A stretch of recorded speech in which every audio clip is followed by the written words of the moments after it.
The marriage contract sits in front of me, ink still wet, and I can't scream, can't beg, can't even whisper no. 13 years of silence, and my father finally found a way to make it profitable. Across the table, Luca Moretti watches me with dark eyes that have seen too much blood, waiting for my signature, the one that will bind me to a killer, a criminal, a man whose name makes grown men flinch. My sister's pregnant, my father's desperate, and I'm the bargaining chip he's been saving for exactly this moment. If you're drawn into Evelyn's world, stay with me until the end. Hit that like button and drop a comment with your city so I can see how far this story travels. So, the lawyer's office smelled like expensive leather and lies.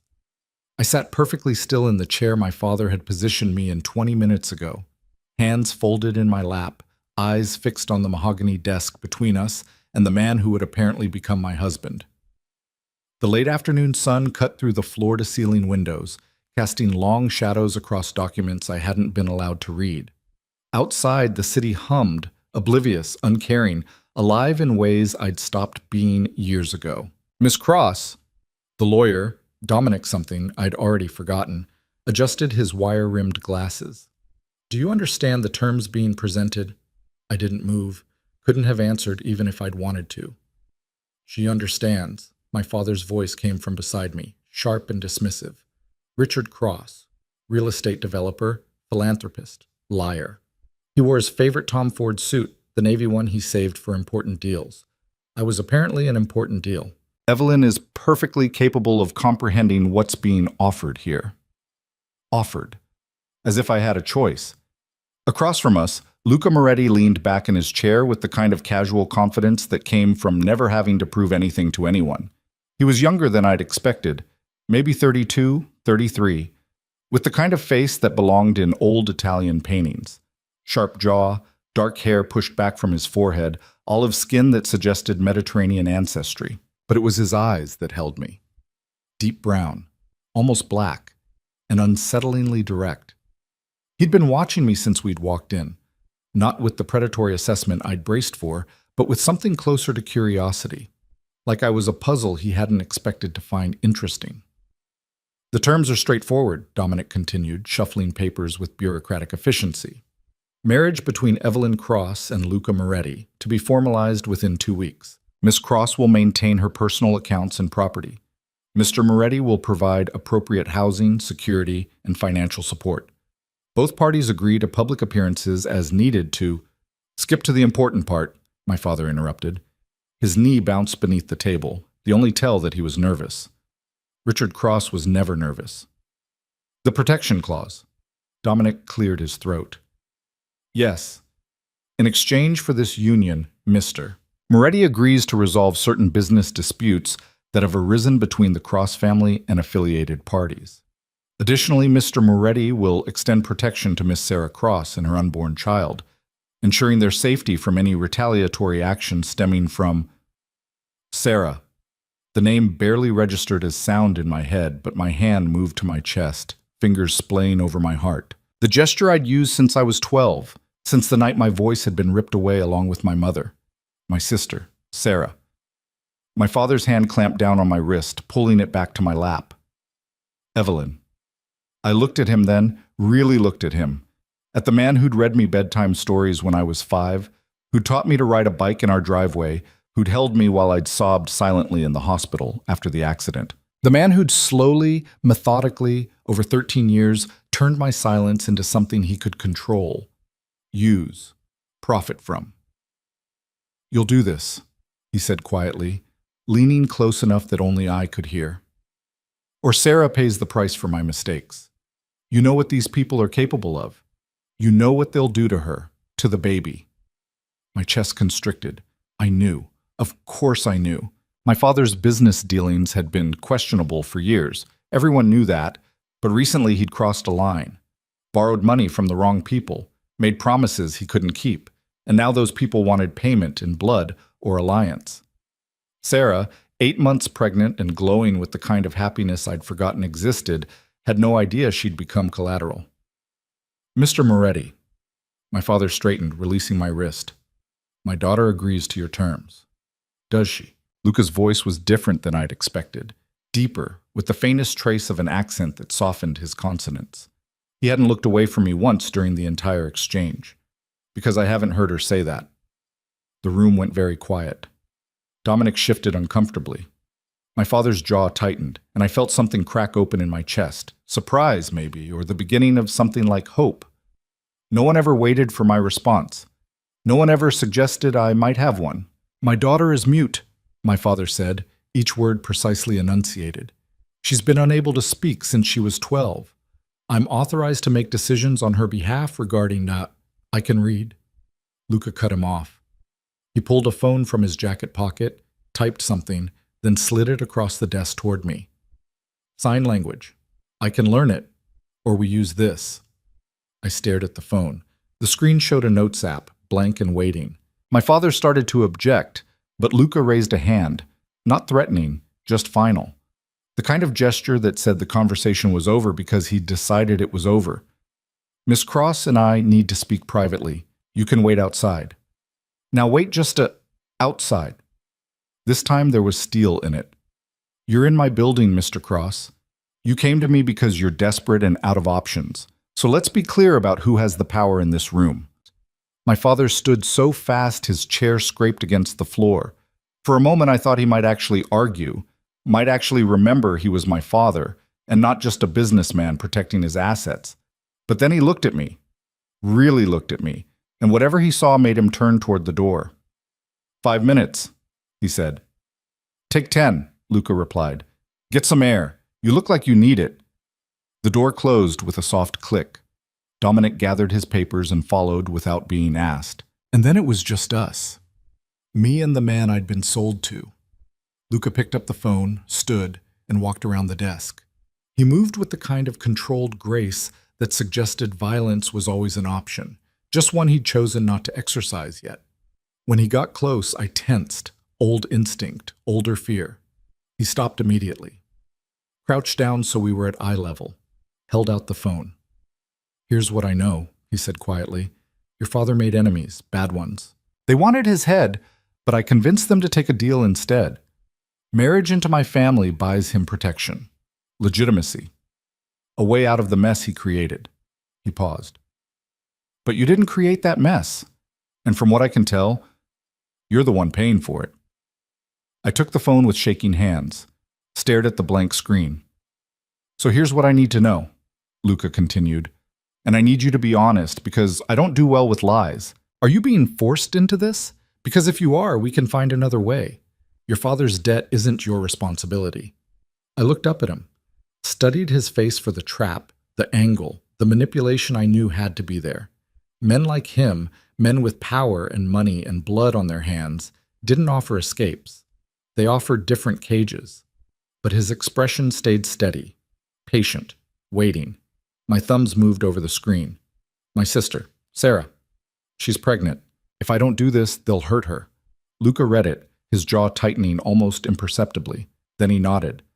"The Valentinos, yeah, they would. So I don't have a choice. Everyone has a choice." He said it simply, like it was fact.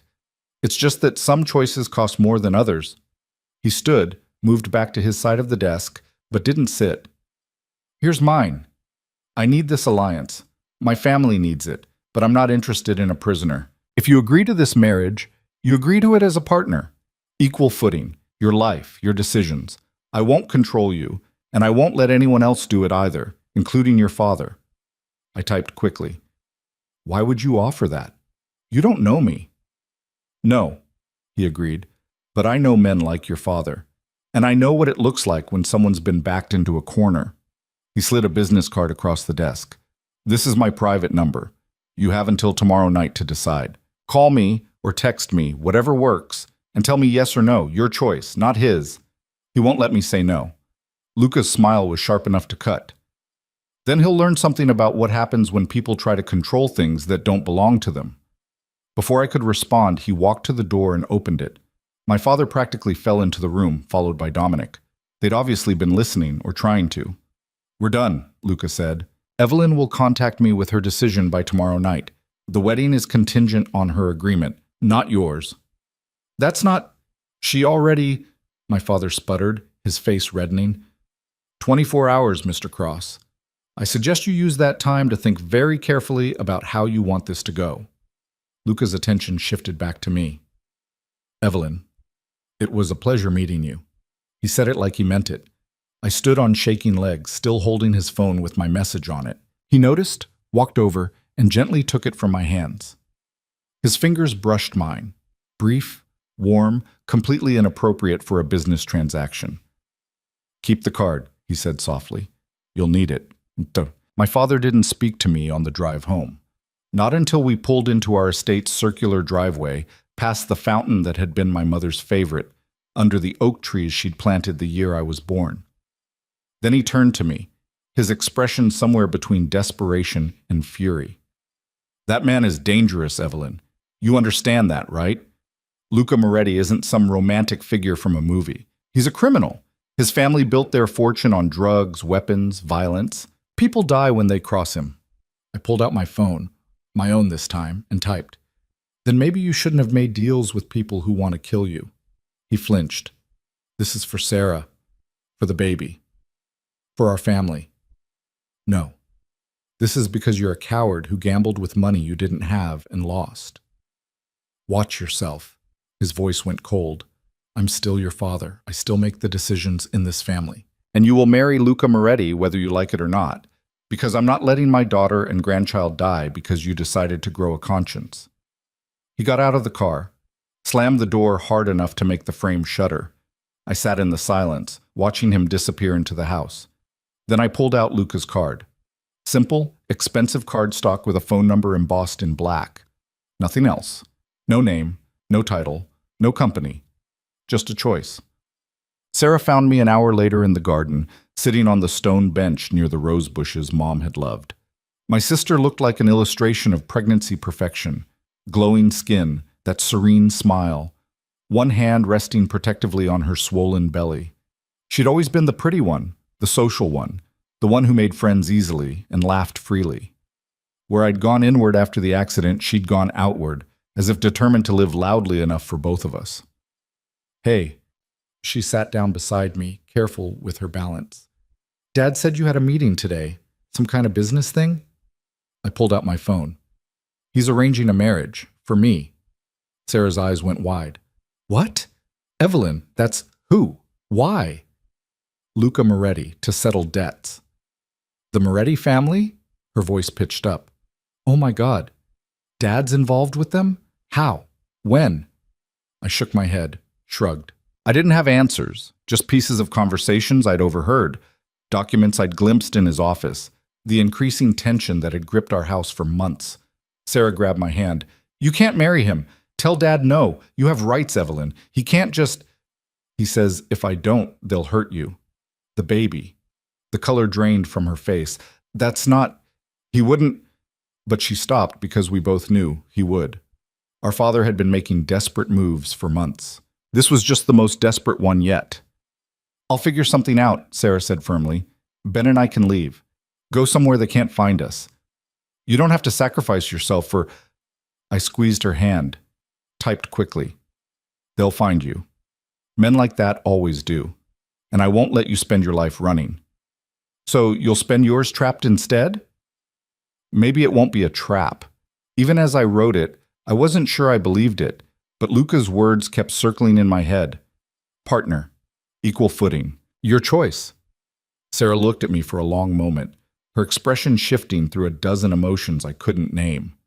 Finally, she pulled me into a hug, awkward because of her belly, but fierce with love. You've been taking care of me since Mom died. When do you get to be taken care of? I hugged her back, breathing in her familiar scent, vanilla and lavender. Trying to memorize this moment, this feeling of safety, in case I never felt it again. When we pulled apart, I showed her my phone. Tell me about the baby. What did the doctor say? She let me change the subject, spent the next 20 minutes chattering about nursery colors and baby names and whether they should find out the gender or wait for a surprise. I listened, nodded, smiled when I was supposed to, pretended everything was normal, but in my pocket, Luca's card burned like a brand. I waited until midnight to call him. The house was dark. Sarah and Ben asleep in their wing, my father barricaded in his office with his whiskey and his mistakes. I stood in my bedroom, the same room I'd had since childhood, filled with relics of a life that felt like someone else's, and stared at my phone. 23 hours and 47 minutes since he'd given me a choice. 13 years since I'd felt like I had one. I typed out the message 3 times before I sent it. This is Evelyn. I need to know what you're getting out of this. Besides the alliance, his response came in less than a minute. You're direct. I appreciate that. That's not an answer. No, it's not. A pause. 3 dots indicating he was typing. Then, can I call you? This is easier to explain out loud. I hesitated, typed, I can't talk back. That's okay. I'll talk. You listen. If you want to respond, text me. Before I could second guess it, my phone rang. I answered, pressed it to my ear, held my breath. Evelyn. His voice was different over the phone, more intimate somehow, less guarded. Thanks for calling. I wasn't sure you would. I waited. Here's the truth, he said. My family has been trying to go legitimate for 5 years. We still have business on the wrong side of the law. I won't lie about that. But we're transitioning, cleaning up operations, investing in legal ventures, building a different kind of empire. The problem is people don't trust that. They think it's a trick, a play for more power. He paused. I heard him moving, the clink of glass on glass, pouring a drink maybe. An alliance with the Cross family, old money, established reputation, all that society bullshit. It gives us legitimacy we can't buy. Opens doors that have been closed to people like me no matter how much money we throw at them. Your father needs protection. I need respectability. It's a good deal on paper. I typed, and off paper. Off paper, he said slowly. I'm tired of being alone. I'm tired of relationships that are about transactions and power plays. I'm tired of people being afraid of me. His laugh was short, bitter, which is ironic since I just agreed to essentially buy a wife. But when I saw you today, sitting there being treated like you didn't matter, like your opinion was just an inconvenience to be managed. He stopped. I don't want that. If we do this, I want a real partner. Someone who challenges me, keeps me honest, reminds me why I'm trying to build something better. You think I can do that? I think you've survived 13 years in a world that tried to erase you, and you're still here, still fighting. Yeah, I think you can do anything you set your mind to. I closed my eyes, felt something dangerous bloom in my chest, something that felt like hope. What are the rules? Smart question. I heard him smile. Okay. First, you're not a prisoner. You can go wherever you want, do whatever you want. I'll provide security, but they're there to protect you, not control you. Second, separate bedrooms until and unless you decide otherwise. This marriage doesn't come with certain expectations, if you understand what I'm saying. I felt heat creep up my neck, typed quickly. Understood. Third, honesty. I need to know if something's wrong, if you're unhappy, if I'm screwing up. I can't read minds, and I can't read silence. So you have to communicate with me somehow. Text, sign language, carrier pigeon, whatever works. Carrier pigeon might be difficult. Damn, that was my first choice. I surprised myself by almost laughing, caught it before it became sound, but felt my lips curve. Fourth, he continued, his voice going more serious. I'm not a good man, Evelyn. I've done things that would horrify you. I've hurt people, killed people. That's not going to stop just because I'm trying to build something legitimate. Sometimes the old world comes knocking, and I have to answer in the old way. I need you to understand that, to be okay with it, because I won't hide who I am from you. I thought about that, about the violence that must live in his hands, the blood that must stain his past, about whether I could live with that, stand next to that, maybe even, eventually, love that. My father is a bad man too. He just hides it better. Yeah, Luca agreed quietly. He does. I want one more rule. Name it. My sister. She stays protected no matter what.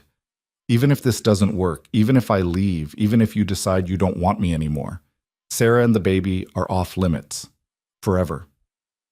Done. No hesitation. Anything else?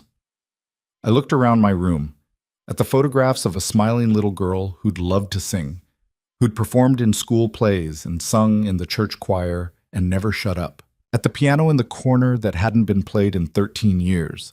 At the life I'd lost and the life I was about to choose. When's the wedding? The next 2 weeks passed in a blur of preparations I wasn't consulted about. My father hired a wedding planner who descended on the house like a perfumed hurricane, armed with fabric samples and flower arrangements and guest lists that read like a who's who of Boston society. I was measured for a dress, shown options for venues, presented with menu choices for a reception I didn't want. Through it all, Luca texted me daily. Morning. How are you holding up? The planner is suggesting ice sculptures. Thoughts? Your father just sent me a seating chart that puts his business partners at the head table. I vetoed it. You get to choose who sits where. This is your wedding too. I know this is overwhelming. Just remember, you can still change your mind, right up until you sign the license. I didn't respond to most of them. Didn't know what to say. How to navigate this strange in-between space where he was my fiancé but not my choice, my future but not my desire. But I kept every message, read them late at night when the house was quiet and I felt like I was drowning. Sarah tried to talk me out of it 3 more times. Ben, her husband, looked at me with barely concealed pity every time our paths crossed. My father grew increasingly manic, throwing himself into wedding preparations with the fervor of a man who saw salvation in expensive flower arrangements. And I got quieter, smaller, more invisible. Until the day Luca showed up at our house unannounced. I was in the library, curled up in the window seat with a book I wasn't really reading, when I heard the commotion downstairs. Raised voices, my father's sharp tone, then a deeper one that cut through the chaos like a knife. I don't care if it's inconvenient, Richard. I'm here to see my fiancée. She's not prepared for visitors. The wedding is in 5 days. She's overwhelmed. She needs to not be locked in this house like a prisoner. Footsteps on the stairs. Where is she? I stood up as the library door opened. Luca walked in, and for a moment we just stared at each other. He was different than I remembered. Less formal in dark jeans and a black Henley that showed the edge of a tattoo on his collarbone, his hair slightly disheveled like he'd been running his hands through it. Behind him, my father hovered anxiously. Hi, Luca said, his expression softening when he saw me. Sorry to barge in. I was in the neighborhood. I raised an eyebrow. We both knew that was a lie. He lived on the other side of the city. Can we talk? He glanced at my father. Privately? Now see here. That wasn't a request. Luca's attention never left me. Evelyn, is it okay if we talk? I nodded. Watched my father's face redden, saw him start to argue, then think better of it. The door closed behind him with more force than necessary. Luca moved to the window seat, but didn't sit. You haven't answered my texts in 3 days. I got worried. I pulled out my phone. I'm fine. That's bullshit.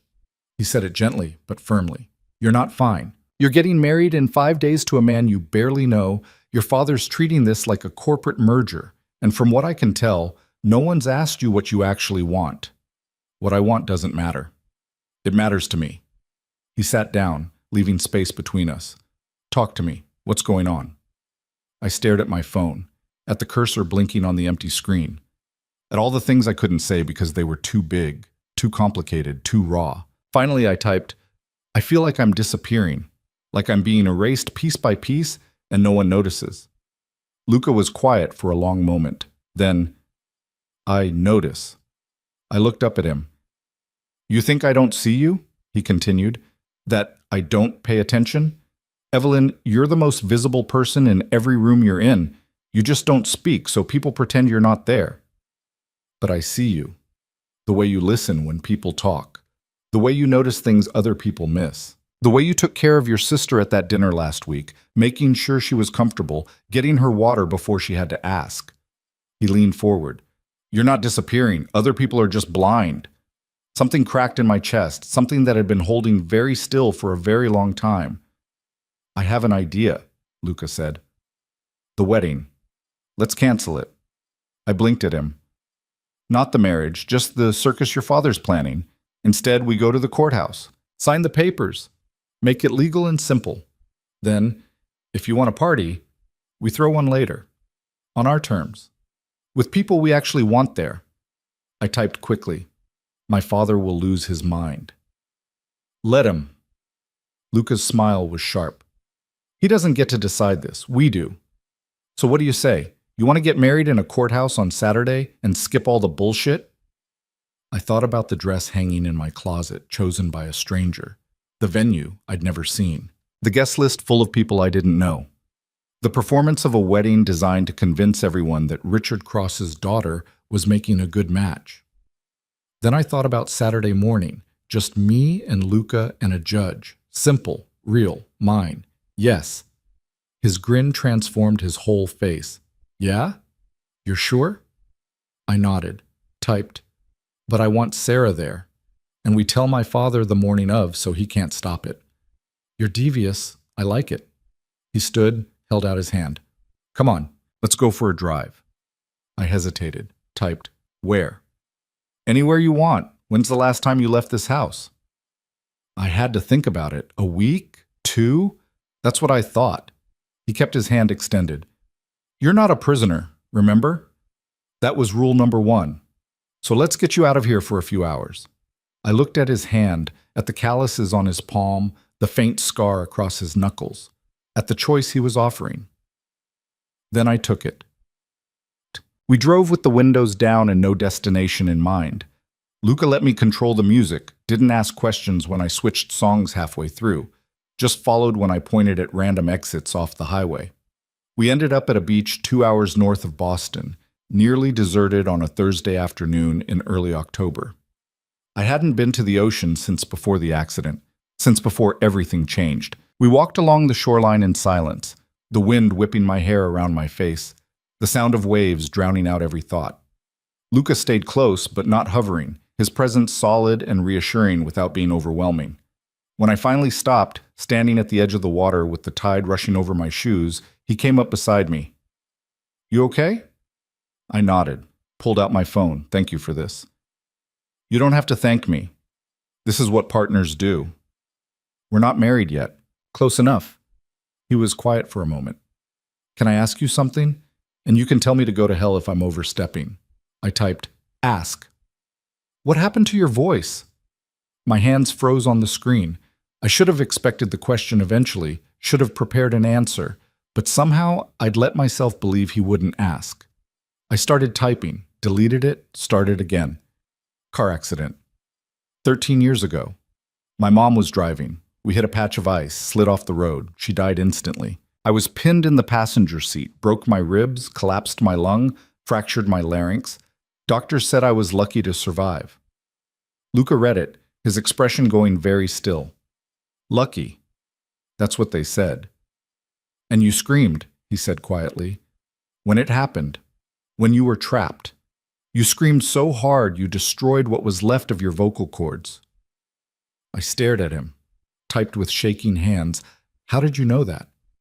Because I've seen that kind of damage before. That's not just an injury. That's trauma written into your body. He turned to face me fully. I'm sorry that happened to you, and I'm sorry no one helped you find another way to scream. The tears came before I could stop them, silent, hot, unwanted. I wiped at them furiously, embarrassed, but Luca caught my wrist gently. Hey, it's okay. You're allowed to cry. I shook my head, pulled away, typed through blurry vision. I don't cry anymore. Crying is for people who have voices. That's bullshit too. He said it so matter-of-factly that I almost laughed. Evelyn, look at me. I did. You've been silent for 13 years.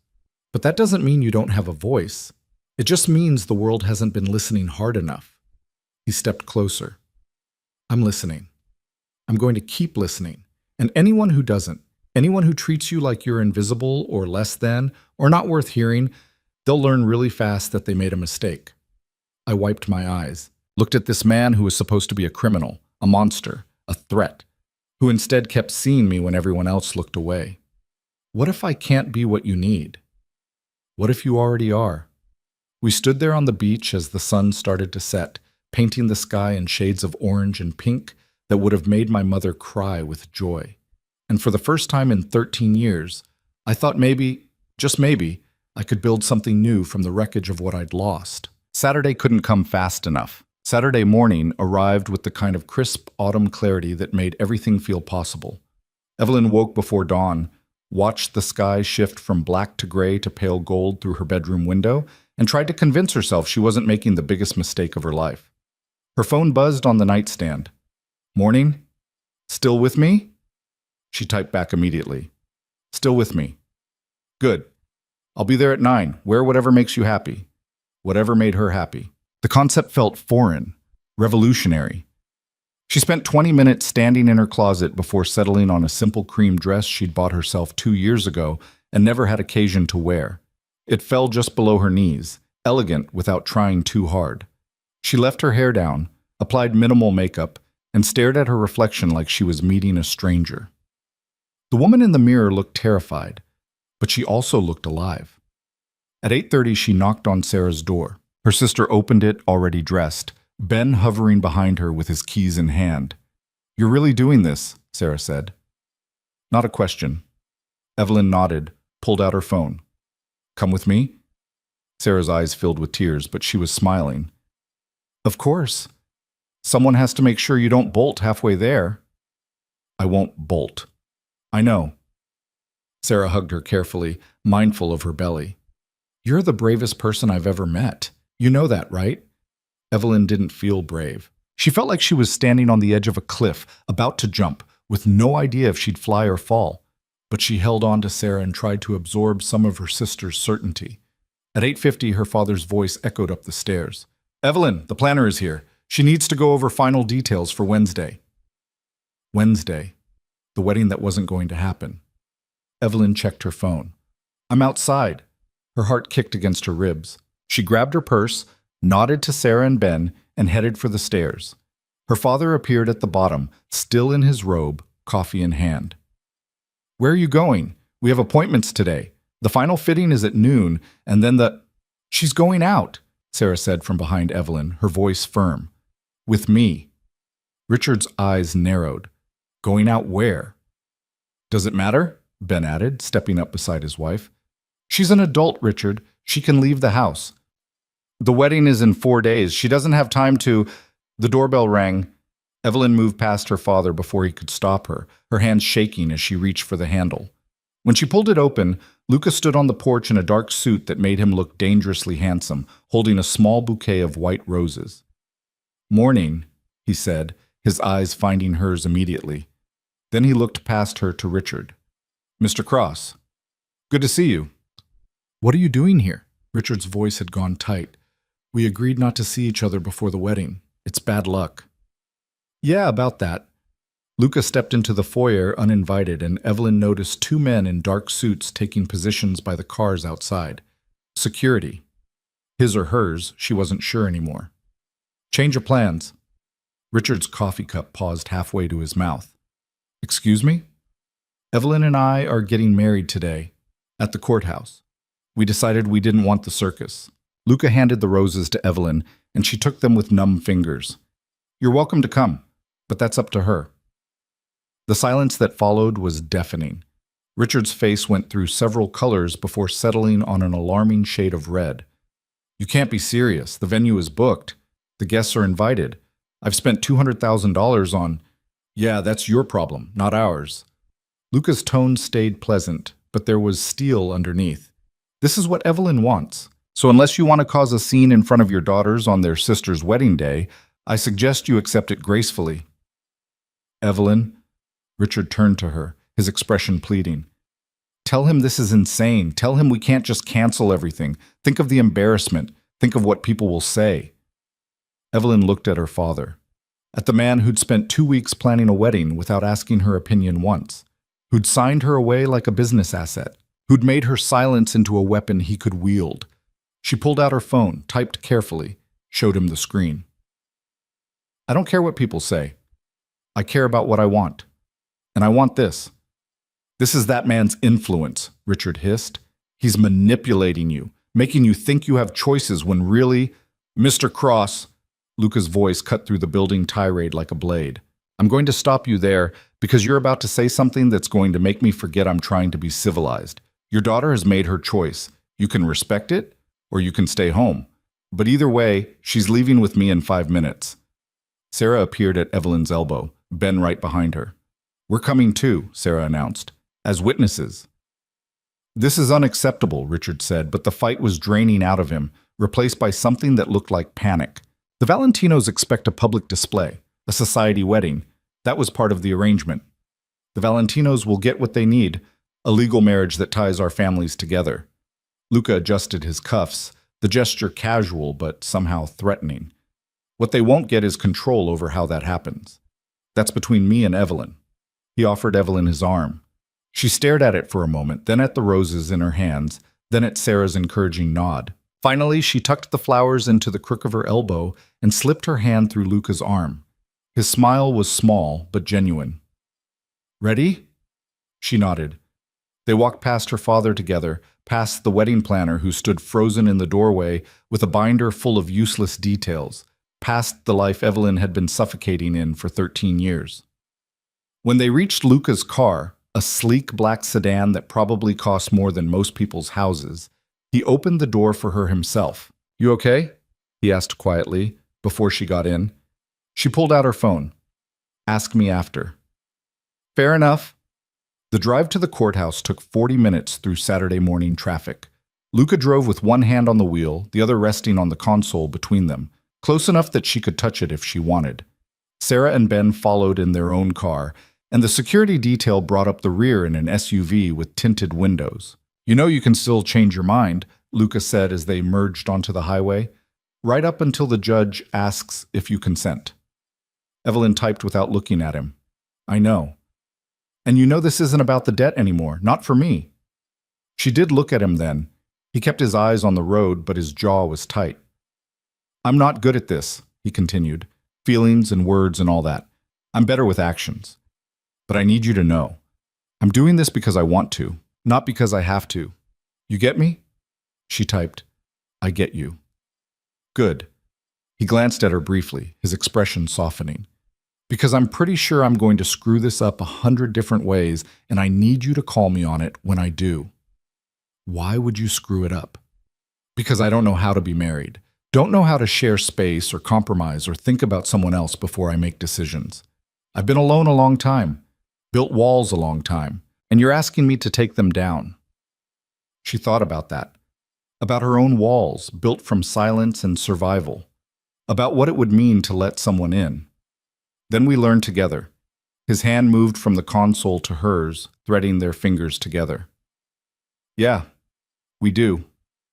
They didn't let go until they reached the courthouse. The building was older, all marble and high ceilings, and the kind of quiet that came with institutional authority. A clerk directed them to the third floor, where a tired-looking judge named Patricia Morrison reviewed their paperwork with the enthusiasm of someone processing their 100th marriage that month. Any objections to this union? She asked, sounding like she was reading from a script. Sarah and Ben shook their heads. Evelyn's phone stayed in her purse. Luca said, No, Your Honor. Rings?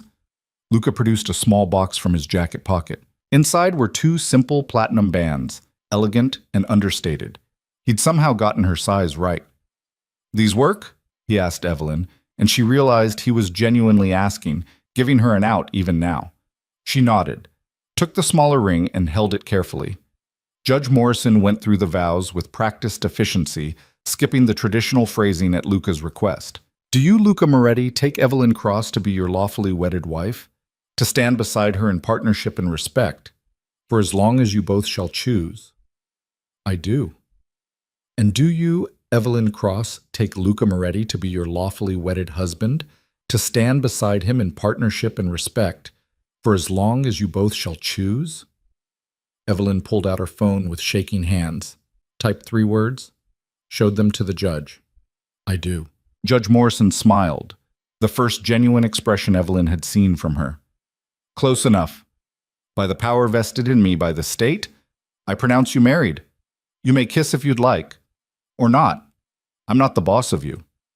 Luca turned to Evelyn, raised an eyebrow in question. She hesitated, then stepped closer, went up on her toes, pressed a brief, chaste kiss to his cheek. His hand came up to cup her face, thumb brushing her cheekbone. Thank you, he murmured, low enough that only she could hear. For choosing this. For choosing me. Sarah was crying. Ben was grinning. The security detail in the hallway probably heard everything. And Evelyn felt something shift in her chest, something that felt like the beginning of freedom. They signed the license, made it legal, became Mr. and Mrs. Moretti in the eyes of the law and society and everyone who'd tried to control them. In the hallway after, Sarah hugged Evelyn so tight she couldn't breathe. You did it. You actually did it. We did it. What now? Ben asked, shaking Luca's hand with more warmth than Evelyn expected. Now, Luca said, we go home. Home. The word felt strange in her mouth, on her tongue, in her head. She'd lived in the same house for 26 years, but it had never really been home. Just a place where she existed, where she survived. Maybe home was something you built, not something you were born into. The car ride to Luca's place, their place now, she supposed, took them through parts of the city Evelyn barely recognized. They ended up in the Seaport District, at a modern high-rise with floor-to-ceiling windows and a doorman who nodded respectfully as they entered. Penthouse, Luca explained as they rode the elevator up. I bought the whole floor about 3 years ago. Renovated it myself. Well, hired people who knew what they were doing, but I picked everything out. It's got space, privacy, good security. He glanced at her. And before you worry, you've got your own room, your own bathroom, your own everything. This isn't about me pushing expectations. The elevator opened directly into the apartment, and Evelyn stepped out into the most beautiful space she'd ever seen. All clean lines and natural light, with views of the harbor that stretched for miles. The furniture was minimal but expensive. The art on the walls actually interesting. The whole place designed for someone who appreciated quality but not excess. Kitchen's through there, Luca pointed. Office is down that hall. Your room is this way. He led her through the living room to a wing she assumed was private, opened a door to reveal a bedroom that was easily twice the size of her old one, decorated in soft grays and whites, with another wall of windows looking out at the water. I took a guess on what you'd like, he said, sounding almost nervous. But if it's wrong, we can change it. Paint, furniture, whatever. Evelyn walked to the window, stared out at the boats in the harbor, the seagulls circling, the vast openness of it all. She pulled out her phone. It's perfect. Yeah? He came to stand beside her, hands in his pockets. Good. That's good. A pause. You hungry? I can order something. Or there's food in the kitchen if you want to. She turned to face him, cutting off his rambling. He looked different here, in his own space. Less guarded, more human. Are you nervous? Terrified, he admitted. I just married a woman I barely know. Brought her to my home, promised to be a partner when I don't even know what that means. He rubbed the back of his neck. So yeah, little bit nervous. Me too. That makes me feel better, actually. She almost smiled, typed, what happens now? Now? He considered. Now we figure it out. Take it day by day. You unpack. I had some of your things brought over. Hope that's okay. We eat lunch, we talk, or don't talk. Whatever feels right. He met her eyes. There's no rule book for this, Evelyn. We make it up as we go. That sounds terrifying. Yeah, it does. He grinned. But also kind of exciting, right? Before she could respond, his phone buzzed. He glanced at it and his expression shifted, hardening into something colder, more dangerous. What's wrong? Sarah asked from the doorway. She and Ben had followed them up, were standing in the living room looking uncertain about whether they should leave. Your father's calling an emergency meeting with the Valentinos, Luca said, his attention still on his phone. Apparently he's trying to void the marriage on grounds that Evelyn was coerced. Ice flooded Evelyn's veins. She grabbed Luca's arm, typed frantically on her phone. Can he do that? He can try. Luca's jaw tightened. But he won't succeed. We have witnesses, documentation, and more importantly, we have leverage he doesn't know about. What kind of leverage? Ben asked. Luca looked at Evelyn. How much do you know about your father's business dealings? She shrugged, typed, not much. He kept me away from it. Yeah, I bet he did. Luca pocketed his phone. Here's the truth. Your father didn't just borrow money from the Valentinos. He laundered money for them. For 3 years. Through his real estate holdings. When the FBI started sniffing around, he panicked and tried to pull out. That's why they wanted blood. Sarah's hand went to her mouth. Dad's a criminal? Dad's desperate, Luca corrected, and stupid. The Valentinos don't forgive easily. The only reason they accepted this marriage deal is because my family has connections they need. But if Richard thinks he can renegotiate now, they'll kill him, Evelyn typed. And Sarah. Probably. Luca said it flatly, without emotion. Which is why we need to handle this now, before it escalates. How? Ben demanded. Luca pulled out his phone again, made a call. Marco, get the files on Richard Cross. Everything we pulled from the FBI contact. Yeah, all of it. He listened. No, I want hard copies. Bring them to the Valentino meeting tonight. Another pause. Because I'm going to give Richard Cross a choice. Accept this marriage and walk away clean, or fight it and watch his entire empire burn. He hung up, turned back to them. Sorry, this isn't how I wanted your first day to go. Evelyn grabbed his arm, pulled him around to face her, typed rapidly. You're blackmailing my father? I'm protecting my wife. He said it simply, like it was obvious. Your father made his choices a long time ago. Now he has to live with them. But he doesn't get to drag you down with him. What if he tells everyone I was coerced? Then I'll tell everyone he's a money launderer facing federal charges. And I'll make sure the evidence lands in the right hands. Luca's expression softened. I know he's your father. I know that makes this complicated, but you need to understand something. I don't make idle threats. If Richard tries to undo this marriage, I will destroy him. Completely. Not because I want to, but because that's how this world works. You come at mine, I come at yours 10 times harder. Sarah made a small sound. Ben pulled her close. Evelyn stared at Luca, seeing him clearly for the first time. Not the man who'd offered her choices and respected her silence, but the criminal, the killer, the one who'd built an empire on violence and fear. This was who she'd married. This was the reality. I need to think. Okay. He stepped back immediately, giving her space. Take all the time you need. I have to go deal with this meeting. Should be back by 8, 9 at the latest. He looked at Sarah. You and Ben should stay here tonight. I'll have rooms prepared. Security will be around, but they won't bother you. Luca, Sarah said quietly, don't hurt him. Please. He's still our father. I won't lay a hand on him. Luca's smile was sharp. I don't need to. The truth is weapon enough. He left in a swirl of expensive suit and barely contained fury, and the apartment felt suddenly too large, too empty, too real. Sarah sank onto the couch. What have we gotten ourselves into? Ben sat beside her, rubbing her back. Nothing we can't handle. But Evelyn wasn't sure that was true.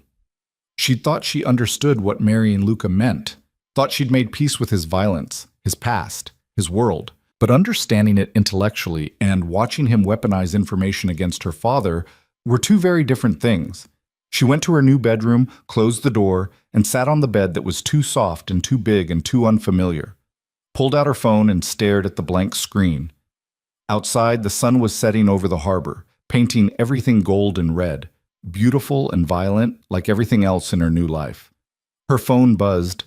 I know you're angry. You have every right to be. But I meant what I said. I protect what's mine. That includes you, always, even from your own family. She typed back before she could stop herself. What if I don't want to be protected? What if I just want to be free? The response came immediately. Then I'll spend every day proving you can have both.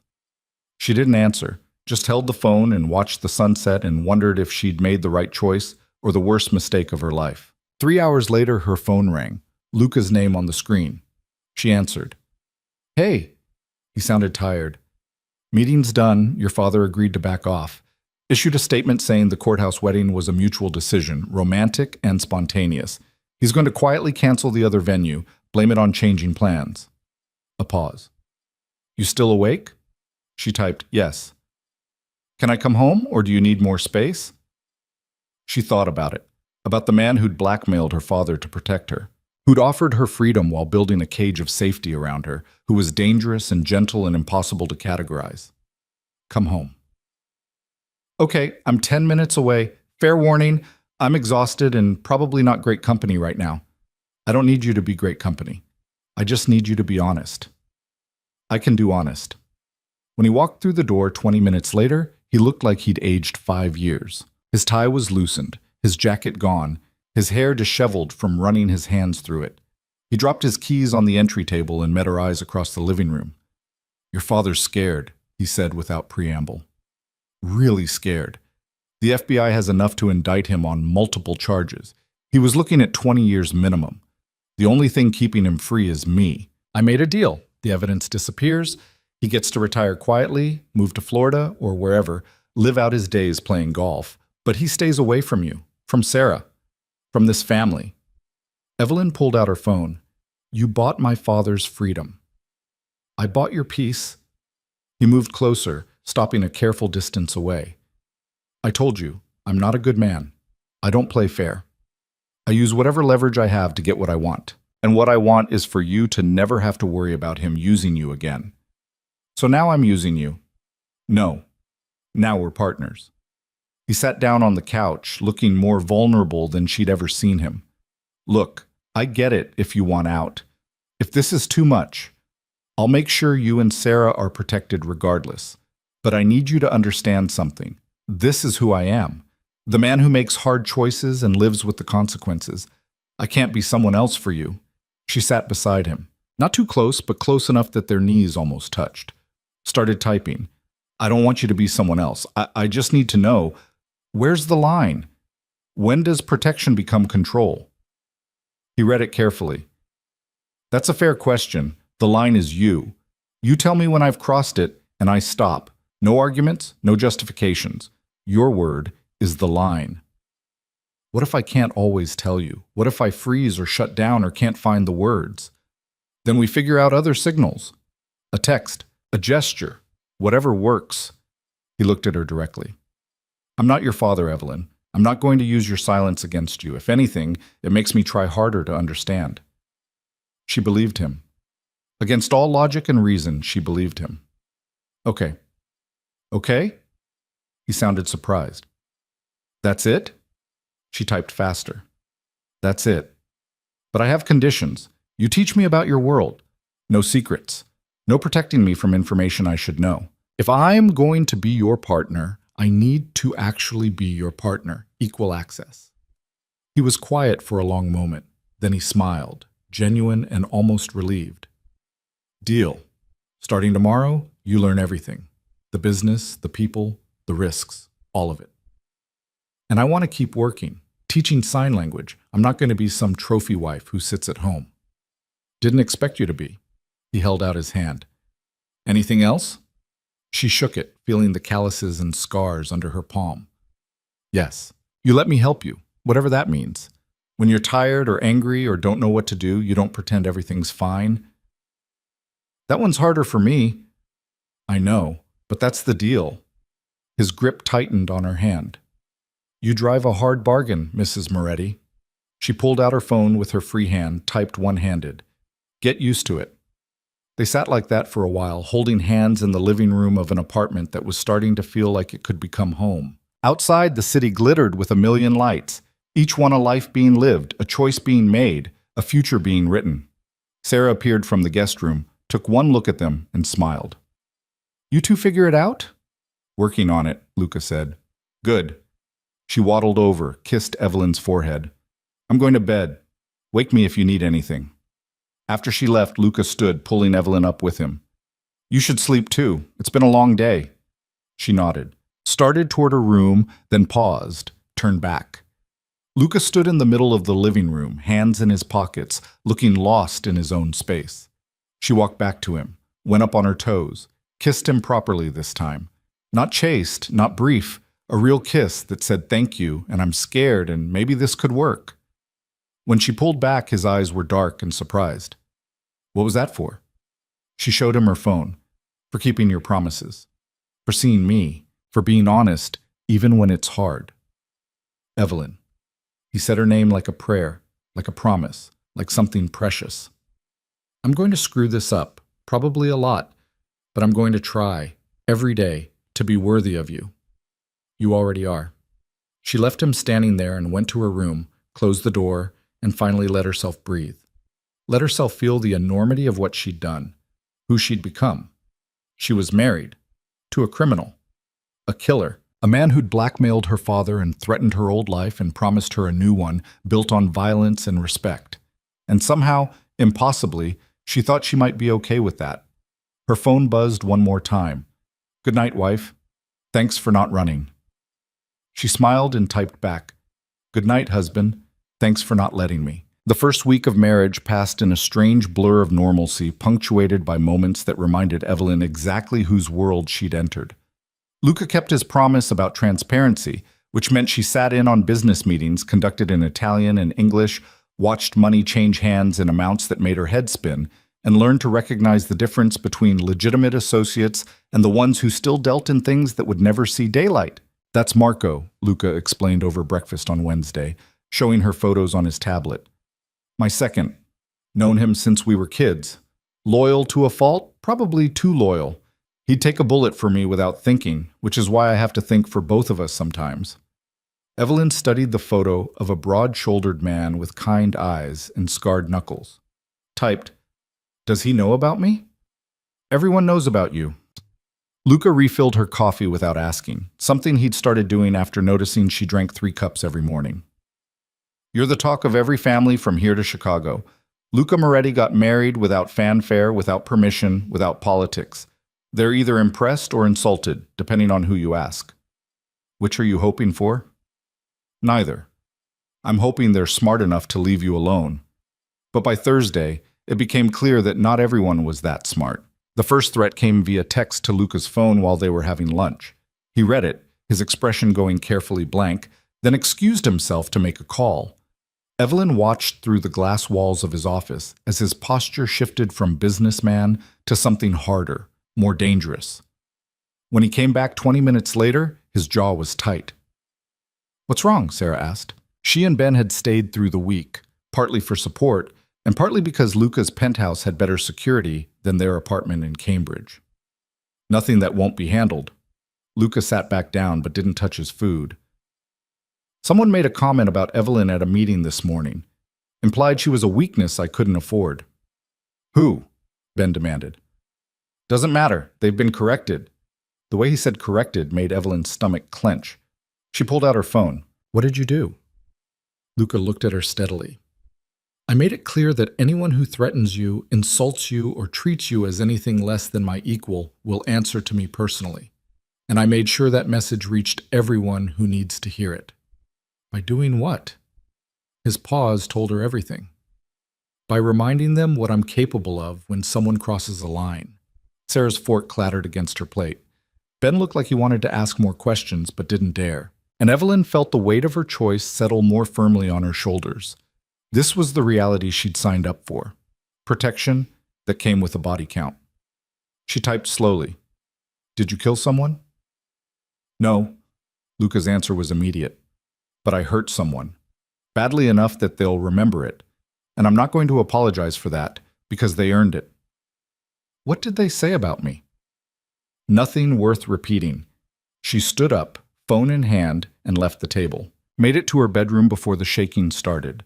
Sat on the edge of the bed and tried to reconcile the man who'd held her hand on the beach with the one who'd just admitted to violence on her behalf. A knock on the door.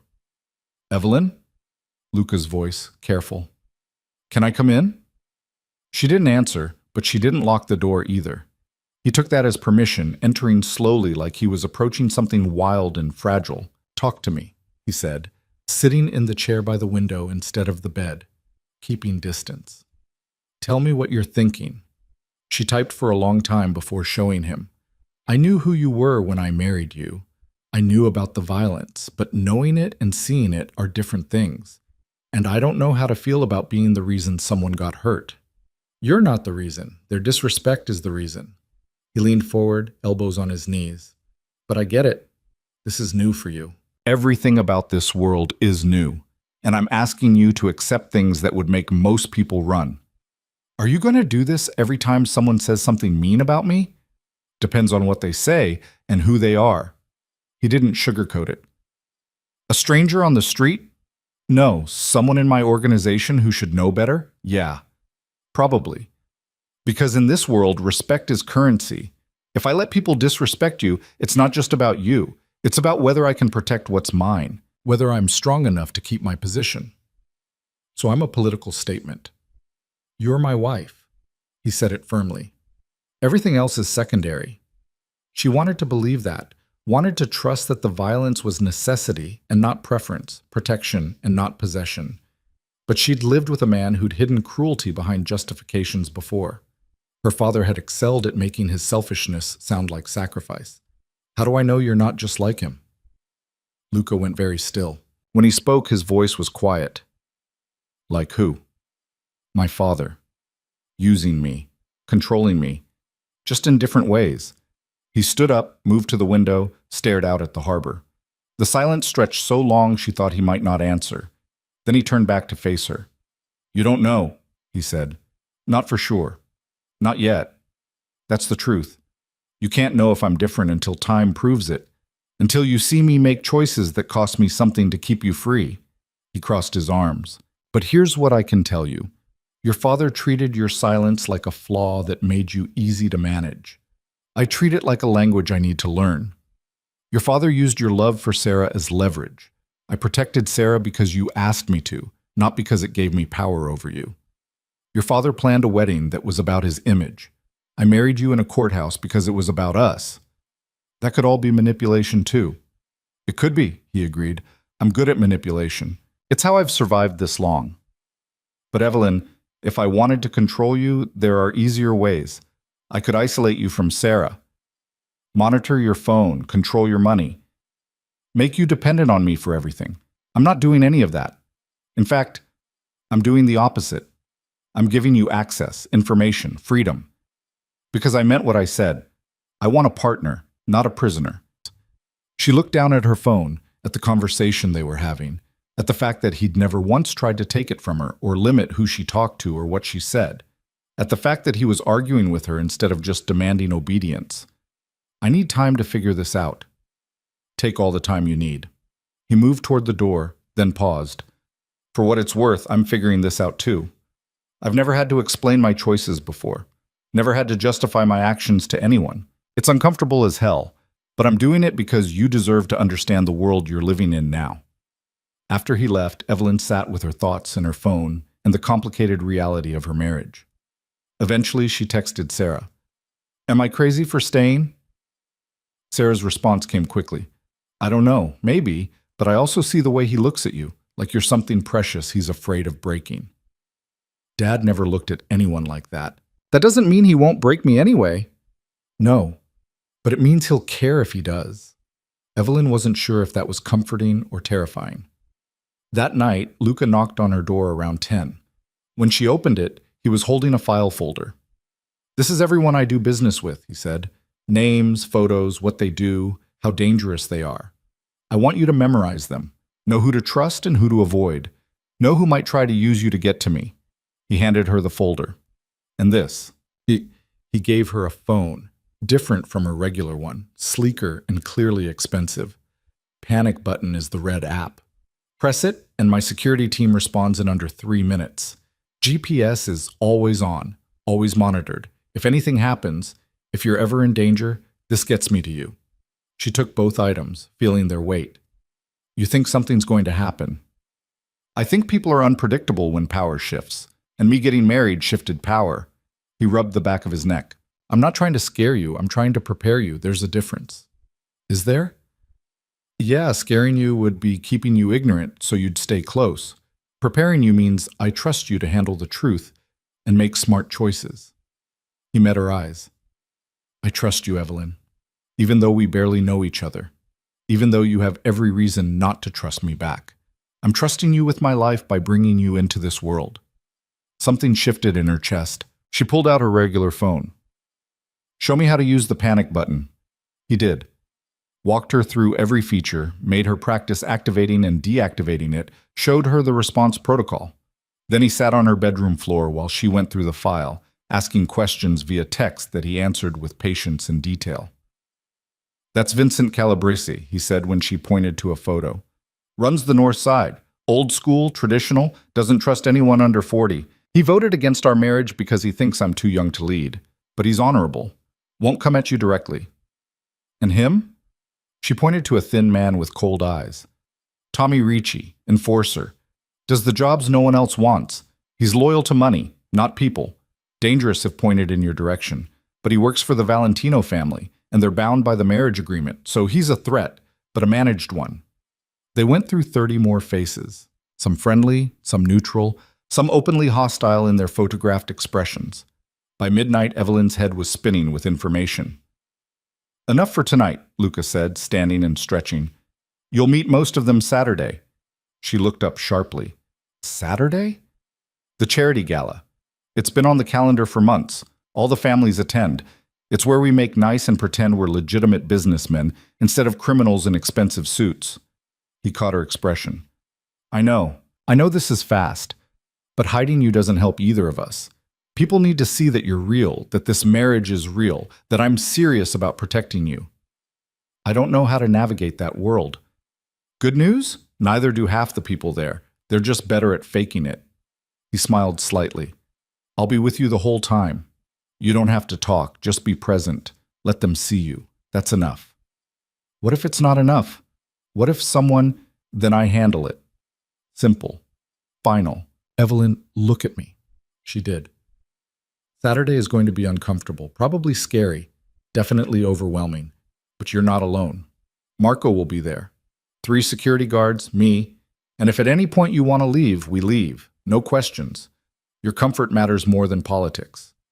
She wanted to argue, to say she'd tough it out, to prove she could handle his world. But the truth was, she was terrified. She pulled out her phone. What do I wear? His expression softened. Whatever makes you feel strong. The next morning, a stylist appeared at the penthouse with racks of dresses, all in her size, all beautiful and expensive and completely overwhelming. Sarah, 7 days away from her due date and moving like a beached whale by her own description, supervised with the enthusiasm of someone living vicariously through her sister's sudden wealth. That one, Sarah said, pointing to a deep emerald green dress that looked like liquid silk. Try that one. Evelyn did. The dress fit like it had been made for her, emphasizing curves she usually hid, making her look elegant and dangerous and not at all like someone who could be dismissed. Perfect, the stylist declared. Very Mrs. Moretti. The name still felt strange, foreign, like playing dress-up in someone else's life. But when Luca came home that evening and saw her standing in the living room wearing the dress, his expression made something warm unfurl in her chest. Wow, he said, then seemed to catch himself.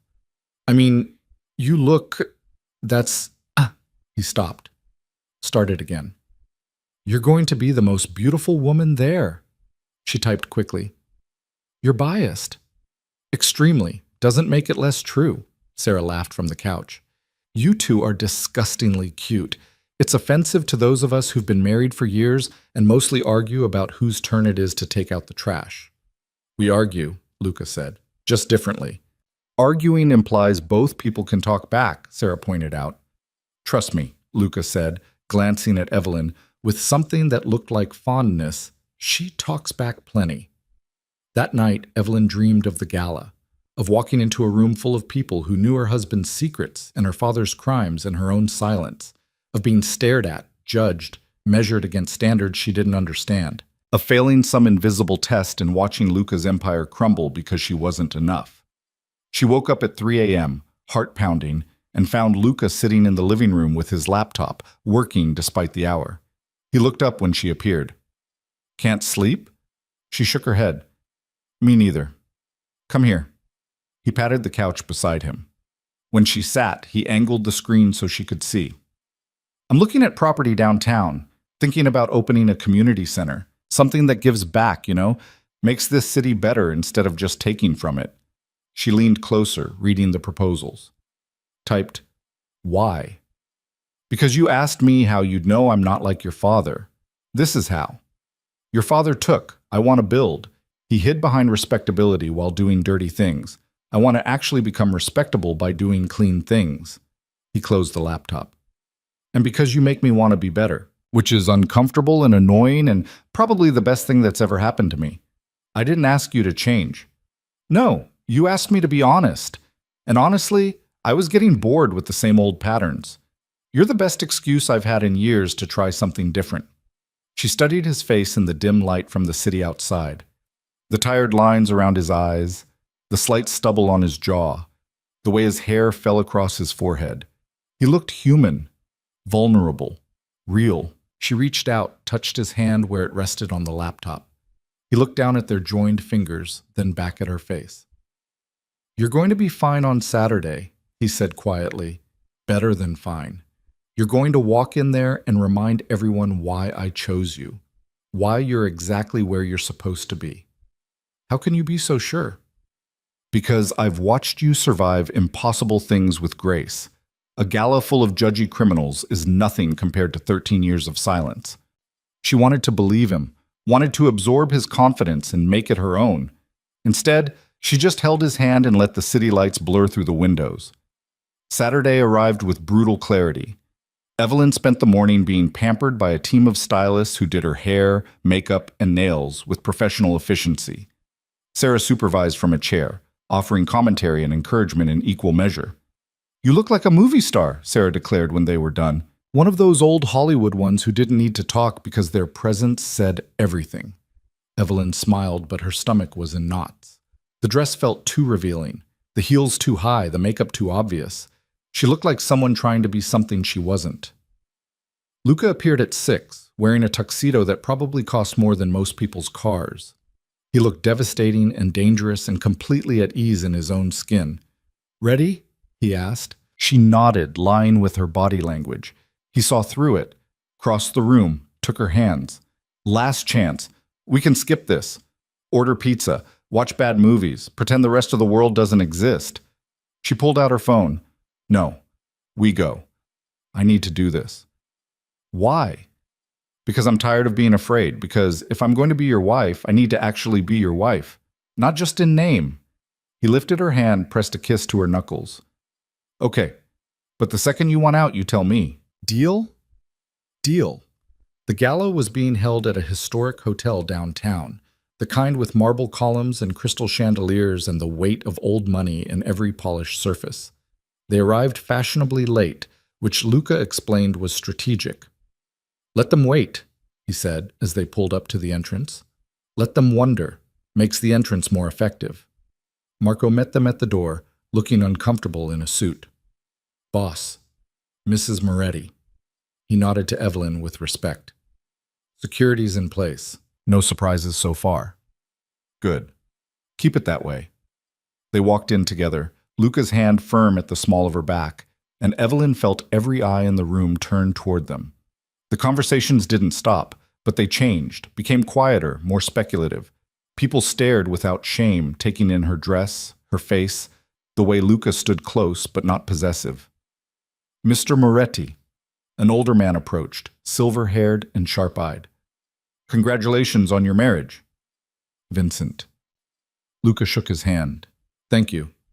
This is my wife, Evelyn. Vincent's gaze swept over her, assessing. Pleasure, Mrs. Moretti. I knew your father. Good man. Evelyn's jaw tightened, but she managed a polite nod. Was he? Luca's tone stayed pleasant, but there was an edge underneath. I'm less familiar with his reputation.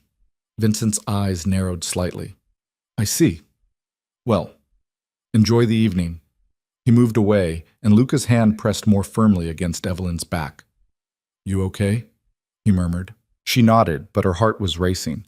The next hour passed in a blur of introductions, each one more uncomfortable than the last.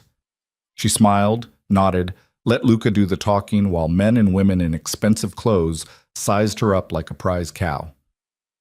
She doesn't talk much, does she? Someone commented within earshot.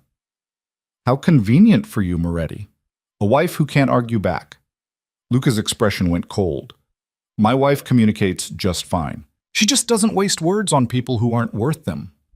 The woman who'd spoken flushed red and disappeared into the crowd. By the time they reached the ballroom, Evelyn's composure was fraying. Too many eyes, too many whispers, too much judgment wrapped in polite smiles. You need air? Luca asked. She started to nod, but then she saw him. Her father. standing near the bar with a drink in hand, talking to a woman Evelyn didn't recognize. He looked older than she remembered, more worn, the weight of his mistakes showing in the set of his shoulders. Their eyes met across the room. Richard Cross went pale, started to approach, but Luca stepped smoothly between them. "Not tonight, Richard. You made your agreement. Stick to it." "I just want to talk to my daughter." "Your daughter doesn't want to talk to you."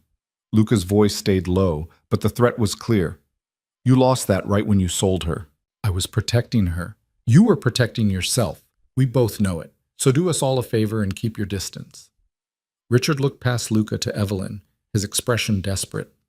"Evelyn, please. I know I made mistakes, but I'm still your father. I still love you." She pulled out her phone with shaking hands, typed, showed it to him without letting Luca see first. "You stopped being my father the day you treated me like property. Stay away from me and Sarah. That's the only thing I want from you." Richard read it, his face crumpling. For a moment, Evelyn felt a twist of guilt, of old loyalty and buried love. Then she remembered 13 years of being invisible, of her voice being used against her, of being signed away like a business contract. The guilt evaporated. "Come on," Luca said quietly, taking her elbow. "Let's get you that air." They made it to the terrace before the gunfire started. The first shot shattered a window, sending glass raining down on the dance floor. People screamed, dove for cover, chaos erupting in seconds. Luca had Evelyn on the ground before she could process what was happening, his body covering hers, Marco appearing from nowhere to help shield them. "Stay down," Luca ordered. More shots, shouting, the sound of breaking glass and running feet. Evelyn's ears rang, her heart slammed against her ribs. This was real. This was happening. Someone was shooting at them at a charity gala in a room full of criminals and their families. "Marco, get her out," Luca said, starting to move. But Evelyn grabbed his jacket, held on, pulled out her phone with her other hand, typed frantically. "Don't leave me." "I have to." "No, please, don't leave me." His expression warred with itself, duty versus desire, protection versus presence. Then he cursed in Italian and pulled her closer. "Marco, on us. We move together." They made it to a service corridor, 3 other couples and a handful of security personnel following. Someone was crying, someone else was on the phone with the police. And Evelyn couldn't stop shaking, couldn't stop seeing the window explode, couldn't stop imagining what would have happened if Luca had been standing 3 feet to the left. "Who was it?" someone demanded. "Who did this?" "Valentino's," Marco said grimly. "Has to be. They're the only ones stupid enough." "They're bound by the marriage agreement," another man argued. "They wouldn't unless they want to void it," Luca finished. His arm was still around Evelyn, keeping her close. "Unless this was a message that they don't accept the terms." "So what do we do?" Luca looked down at Evelyn, and she saw something shift in his expression, something dark and final and absolutely ruthless. "We send a message back, one they can't ignore." The ride back to the penthouse happened in tense silence, 3 security vehicles forming a convoy around Luca's car. Evelyn sat rigid in the passenger seat, still feeling the phantom weight of his body covering hers, still hearing the crack of gunfire echoing in her skull. Her hands wouldn't stop shaking. Luca kept glancing over at her, his jaw tight, one hand on the wheel and the other reaching across to rest on her knee. Not possessive, just present, grounding. When they finally made it inside, Marco and 2 other guards swept the apartment while Luca kept Evelyn in the foyer, his hands on her shoulders searching her face. "You hurt?" he asked, for the 3rd time since they'd left the hotel. She shook her head, pulled out her phone with trembling fingers. "I'm fine. Just shaken." "You're not fine. You almost got killed tonight." His voice cracked slightly on the last word. "This is exactly what I was trying to prevent. What I promised wouldn't happen. It's not your fault." "The hell it isn't." He released her, paced away, ran both hands through his hair. "I brought you into this world. I knew the risks. I should have had better security, should have anticipated that someone would try something at a public event, should have—" "Boss." Marco emerged from the hallway. "Clear. No signs of breach." "Good. Double the guards on rotation. I want eyes on every entrance, every floor, every goddamn window. No one gets in or out without my knowing about it." "Already done. And I've got calls out to our contacts. Should have confirmation on who ordered the hit by morning. It was the Valentinos, Luca said flatly. Had to be. Maybe, Marco looked uncomfortable. Or maybe someone's trying to make it look like the Valentinos. Frame them for breaking the agreement. Luca stopped pacing. Who would benefit from that? Anyone who wants a war. Anyone who thinks they can move up if our families destroy each other. Marco crossed his arms. Could be internal, could be external. Hell, could be the Calabrese family trying to position themselves as peacemakers and take over in the chaos. Find out. Luca's tone left no room for argument. I want names by tomorrow night, and I want our people ready. If this is war, we don't wait for the next shot. Marco nodded and left, speaking rapid Italian into his phone. Luca stood in the middle of the living room looking like a man barely holding himself together. Then he turned back to Evelyn, and his expression shifted to something more vulnerable. You should be screaming at me right now, he said quietly, telling me I'm insane, that you want out, that this isn't what you signed up for. She typed quickly. I knew what I was signing up for. You told me your world was dangerous. Knowing it and living through someone shooting at you are different things. Yes, they are. She paused, then continued typing. But I'm still here. I'm not running. Why not? He sounded genuinely confused. Evelyn, I almost got you killed tonight. Any sane person would be packing their bags. She thought about how to explain it, about the rush of adrenaline when he'd covered her body with his, choosing her safety over his own without hesitation. About watching him coordinate an evacuation while keeping her close, never once treating her like dead weight or a liability. About the way his hands had shaken slightly when he'd checked her for injuries in the car, betraying the fear he'd tried to hide. Because when the shots started, you didn't run. You didn't save yourself. You protected me first. That means something. That's basic human decency. No, that's love. She typed it before she could stop herself, then stared at the screen in horror. Too much. Too soon. Too revealing. But Luca had already read it. He went very still, his eyes locked on her phone, then her face. Evelyn, he said, and there was something raw in his voice that made her chest ache. I'm not good at this. The emotional stuff, the saying what I feel. But tonight, when those shots started, the only thing I could think was that if something happened to you, if I lost you, I wouldn't survive it. And we've only been married 2 weeks. That shouldn't be possible. But somehow you've become the most important thing in my life, and I don't know what to do with that. She walked to him, closed the distance between them, stood close enough that she could feel the heat radiating off his body. Then she went up on her toes and kissed him. Not gentle, not questioning. A claiming kiss that said everything her voice couldn't. He responded instantly, his arms coming around her, pulling her flush against him. The kiss deepened, turned desperate, 13 years of her silence, and his isolation and both their fears pouring into the connection between them. When they finally broke apart, both breathing hard, his forehead rested against hers. Tell me you're sure, he murmured. Tell me this is what you want. Because if we cross this line, I don't think I can go back to separate rooms and polite distance. She pulled out her phone, typed with one hand while the other stayed fisted in his shirt. I'm sure. I want this. I want you. He kissed her again, slower this time, tender in a way that made her throat tight. Then he swept her up, literally lifted her off her feet, and carried her toward his bedroom. She would have laughed at the romance novel cliché of it if she hadn't been too busy holding on and trying not to think about what came next. His room was larger than hers, dominated by a massive bed and the same floor-to-ceiling windows that seemed to be his preference throughout the apartment. He set her down carefully on the edge of the bed, then stepped back. We can stop, he said, even though his breathing was uneven and his pupils blown wide. Anytime. Just, I need you to be able to tell me. Need you to have a way to say no if you change your mind. She thought about it, then grabbed her phone from where she'd dropped it on the nightstand, showed him the screen where she'd typed a single word.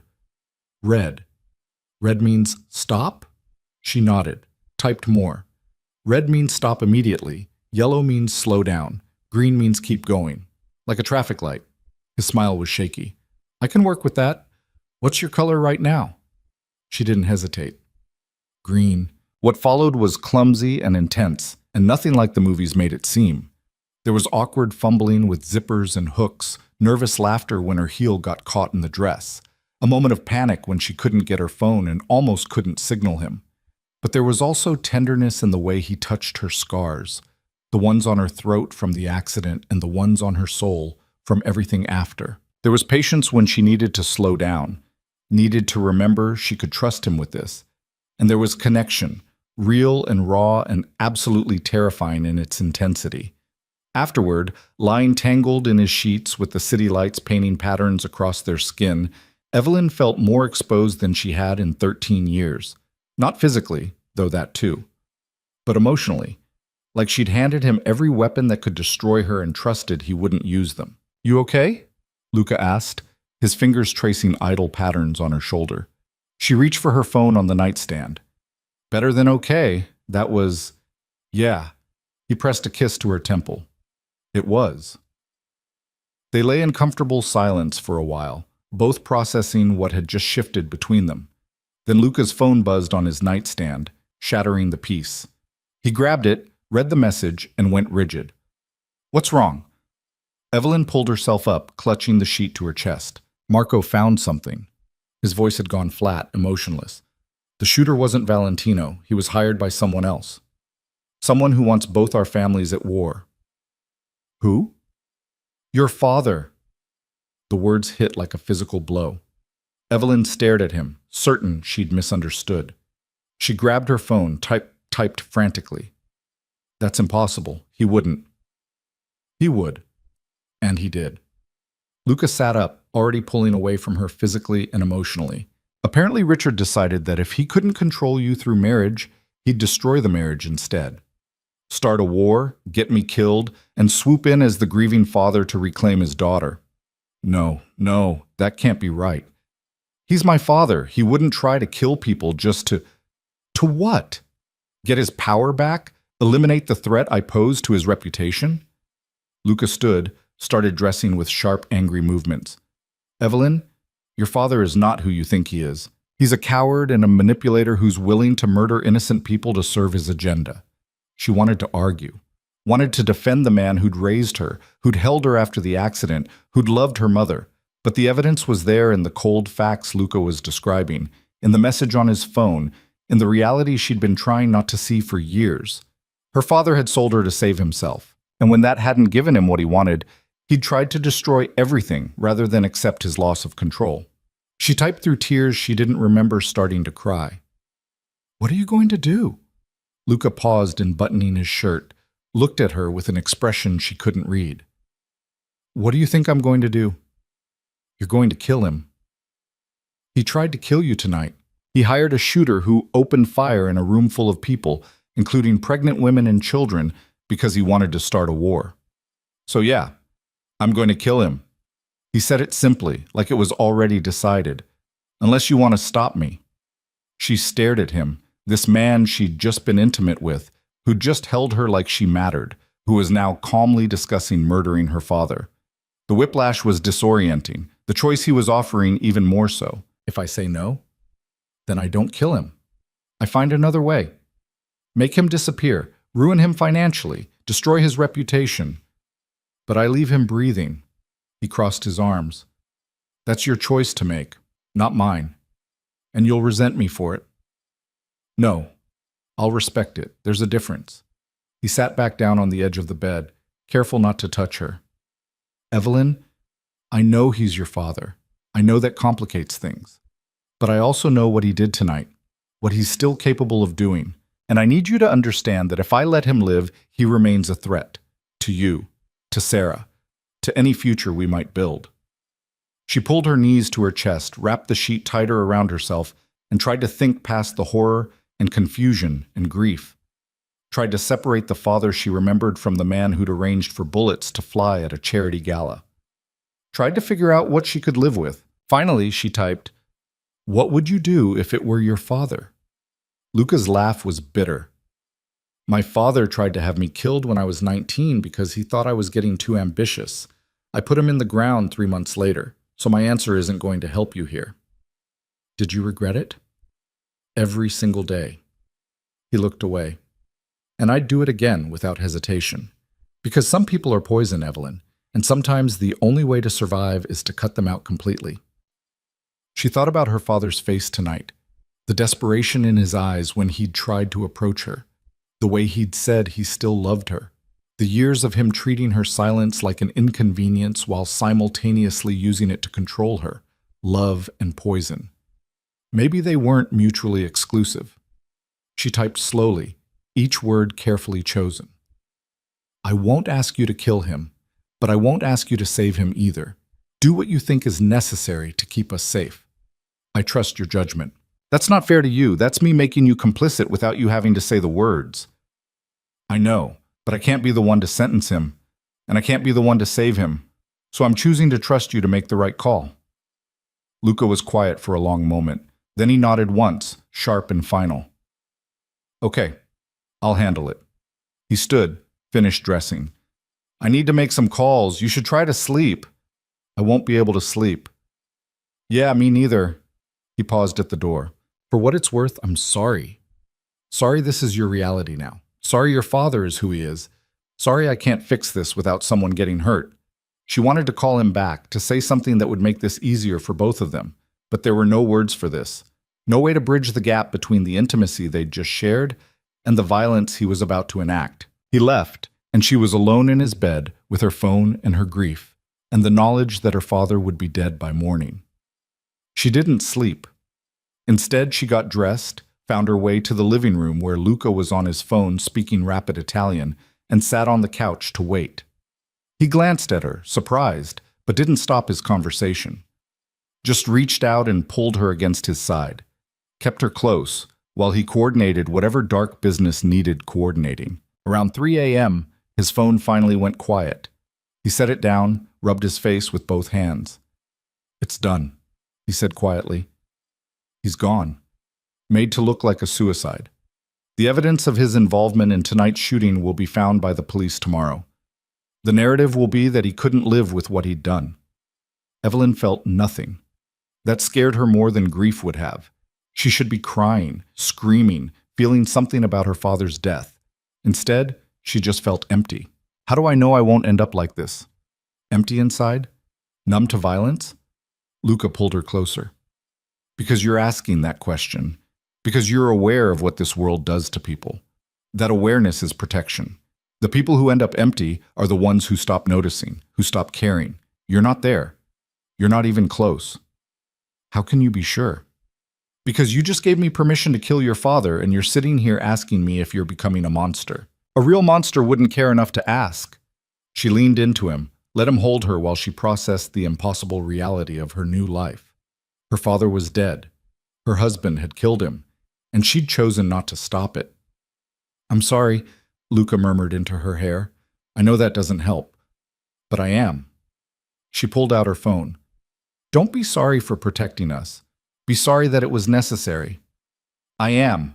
I'm sorry the world is what it is, that people are what they are, that your father couldn't just let you be happy. Was he right about me being manipulated? No. Luca pulled back to look at her directly. You made choices, real choices. I gave you options, and you picked the ones that felt right to you. That's not manipulation, that's agency. Then why does it feel like I'm losing myself? Because you're changing, becoming someone new. That's not the same as losing yourself. It's growing into the person you were always supposed to be without all the weight holding you down. She wanted to believe that, wanted to trust that the numbness was temporary, that the grief would come later, that she wasn't broken beyond repair. But sitting in the pre-dawn darkness with her father's death settling over her like a blanket, she wasn't sure of anything anymore. Luca's phone buzzed again. He glanced at it, frowned. There's something else. What? Sarah's in labor. Ben just texted. They're heading to the hospital now. The news cut through the numbness like a blade. Life and death, happening simultaneously. Her father gone and her niece or nephew arriving. The universe's sense of timing was cruel. We need to go. You sure? It's okay if you need space to... She stood up, cutting off his concern. Typed firmly. My sister needs me. Let's go. The drive to the hospital happened in a blur. Luca held her hand the entire way, his thumb rubbing circles on her palm, grounding her when she started to drift away into thoughts she couldn't afford to have yet. Marco and one other guard followed in a second car, because apparently even childbirth required security now. They found Ben pacing in the waiting room, his hair standing up in 15 directions, his eyes wild with panic. "She's been in labor for 4 hours," he said without preamble. "They're saying everything's fine, but she's in so much pain and I can't do anything." And he noticed Evelyn's expression. "What happened? You both look like you've seen a ghost." "Long story," Luca said. "Tell you later." "Where is she?" "Room 304. They said family only." "I'm family now," Luca said, and steered Evelyn toward the elevators. Ben followed, still talking nervously about dilation and contractions and things that made Luca go slightly pale. Sarah was indeed in pain, gripping the bed rails and breathing through a contraction when they entered. When she saw Evelyn, her expression shifted from pain to concern. "What's wrong?" she gasped out. "You look... Did something else happen?" Evelyn glanced at Luca, uncertain how much to say. He gave a slight nod, leaving it up to her. She pulled out her phone, typed quickly. "Dad's dead."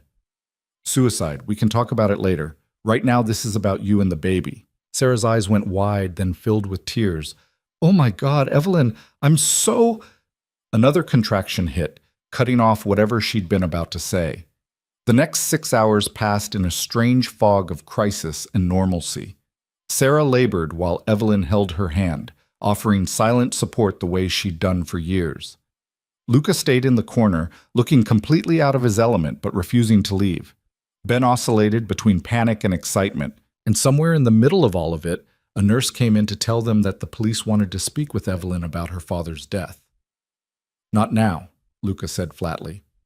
"She's with her sister. They can wait." "Sir, it's regarding a death investigation." "I said they can wait." His tone left no room for argument. The nurse retreated. At 2:47 p.m., Sarah gave birth to a daughter. 7 pounds, 3 ounces, with a full head of dark hair and lungs that proved she had no problem making noise. They named her Emma Catherine, and when the nurse placed her in Evelyn's arms, something cracked open in her chest that had been sealed shut since the accident. This tiny, perfect human who would never know her grandfather, who would grow up in a world shaped by violence and protection and complicated choices, who was innocent and pure and everything Evelyn wanted to keep safe.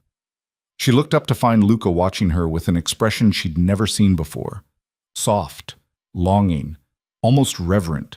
"She's beautiful," he said quietly, "like her aunt." Sarah, exhausted and glowing, smiled at them from the bed. "You two should have one. You'd make gorgeous babies." "Sarah," Ben said, laughing, "let them breathe. They've been married 2 weeks. I'm just saying, look at them. Look at how Luca's looking at Evelyn holding Emma. That man wants to be a father." Luca's ears went slightly red, but he didn't deny it. Just met Evelyn's eyes across the room with a question he didn't voice. Later, after Sarah and the baby were sleeping and Ben had gone to grab food, Luca and Evelyn stood outside the hospital watching the sun set over the city. She'd been awake for over 30 hours. Her father was dead. Her life had changed irrevocably, and somehow holding her niece had made everything feel both more complicated and more clear. "You were good with her," Luca said. "Natural." She pulled out her phone. "I've always wanted kids, just never thought I'd have the chance. Why not? Who would want to marry someone who can't talk, who comes with all my baggage?" "I did," he said it simply, "baggage and all. You married me for political reasons. I married you because you were the first person in 10 years who made me want to be better. The politics were just an excuse."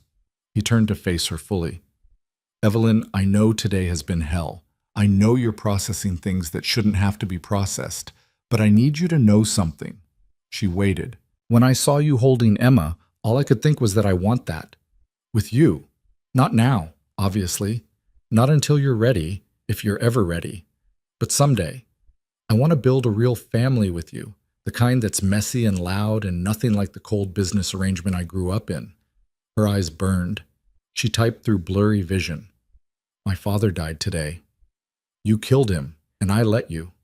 How do we build a family from that? The same way everyone else does. One choice at a time. One day at a time." We make mistakes and we fix them, and we try to be better than our parents were. He cupped her face gently. Your father made his choices. We don't have to be defined by them. We get to choose who we become. What if I choose wrong? Then we fix it together. That's what partners do. She leaned into his touch, let herself be held on a hospital sidewalk while the world kept spinning and her father stayed dead and her niece slept peacefully upstairs. And she thought maybe, just maybe, she could survive this. Could build something good from the wreckage.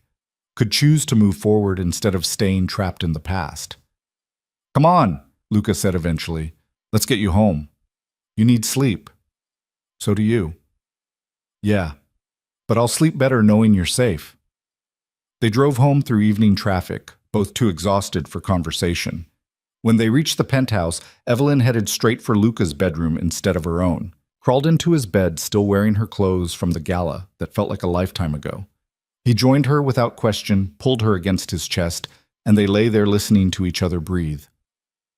I love you, Luca said into the darkness. I know it's fast. I know it's complicated. But I do. And I thought you should know. She was already half asleep, but she managed to reach for her phone on the nightstand, typed 3 words, showed him the screen. I love you too. His arms tightened around her. Yeah? She nodded against his chest, and for the first time since the gunfire had started, she felt something other than fear or numbness or grief. She felt hope. Tomorrow they'd deal with the police investigation. Tomorrow they'd figure out the political fallout from her father's death and the failed attack. Tomorrow they'd start building whatever came next. But tonight, she let herself rest in the arms of a man who'd killed for her, and would kill again, who'd given her choices when everyone else had taken them away, who saw her silence as something sacred instead of something to exploit. Tonight, that was enough. The grief came 3 days later in the middle of a police interview that should have been routine. Evelyn sat in the sterile conference room at the precinct, Luca on one side and a lawyer he'd hired on the other, while a detective with tired eyes asked questions about her father's state of mind in the weeks before his death. She'd been answering via her phone, keeping her responses short and factual, maintaining the composure that had carried her through the funeral that morning. Then the detective slid a photo across the table.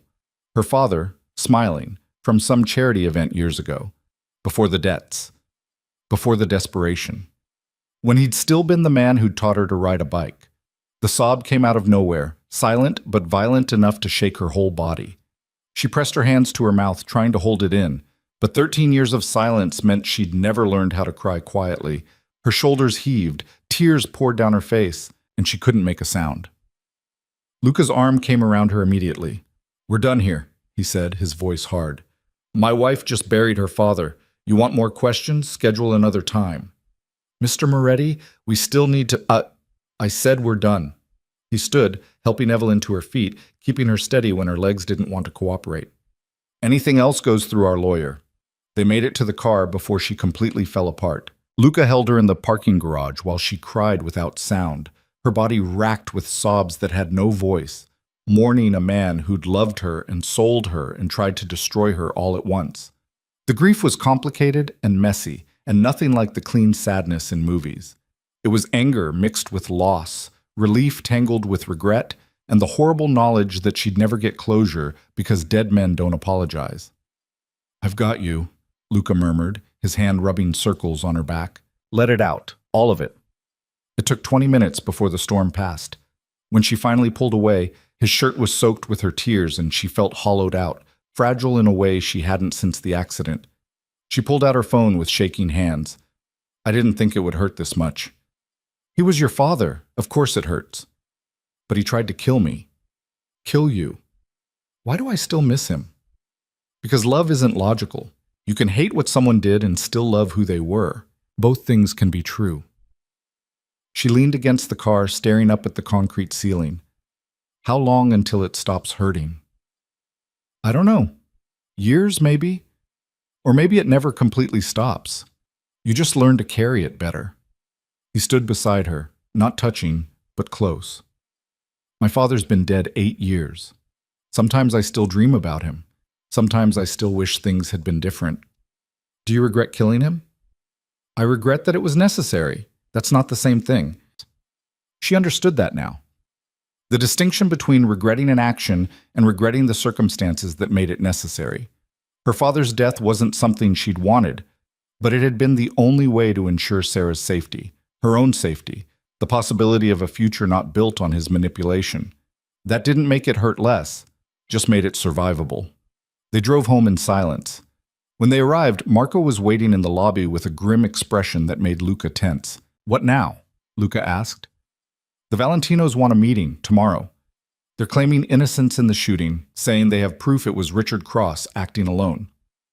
"They're not wrong," Luca said. "Yeah, but they're also saying the marriage agreement is void because you killed your father-in-law without their approval. They're calling it a breach of contract." Luca's laugh was sharp and humorless. "Of course they are. Can't let a crisis go to waste." He looked at Evelyn. "You up for this? Or do you need time?" She pulled out her phone. "I'm up for it. What's one more nightmare?" "That's my girl." He pressed a kiss to her temple, then turned back to Marco. "Set it up. Neutral location. I want full security, and I want every piece of evidence we have on Richard's involvement in the shooting ready to present."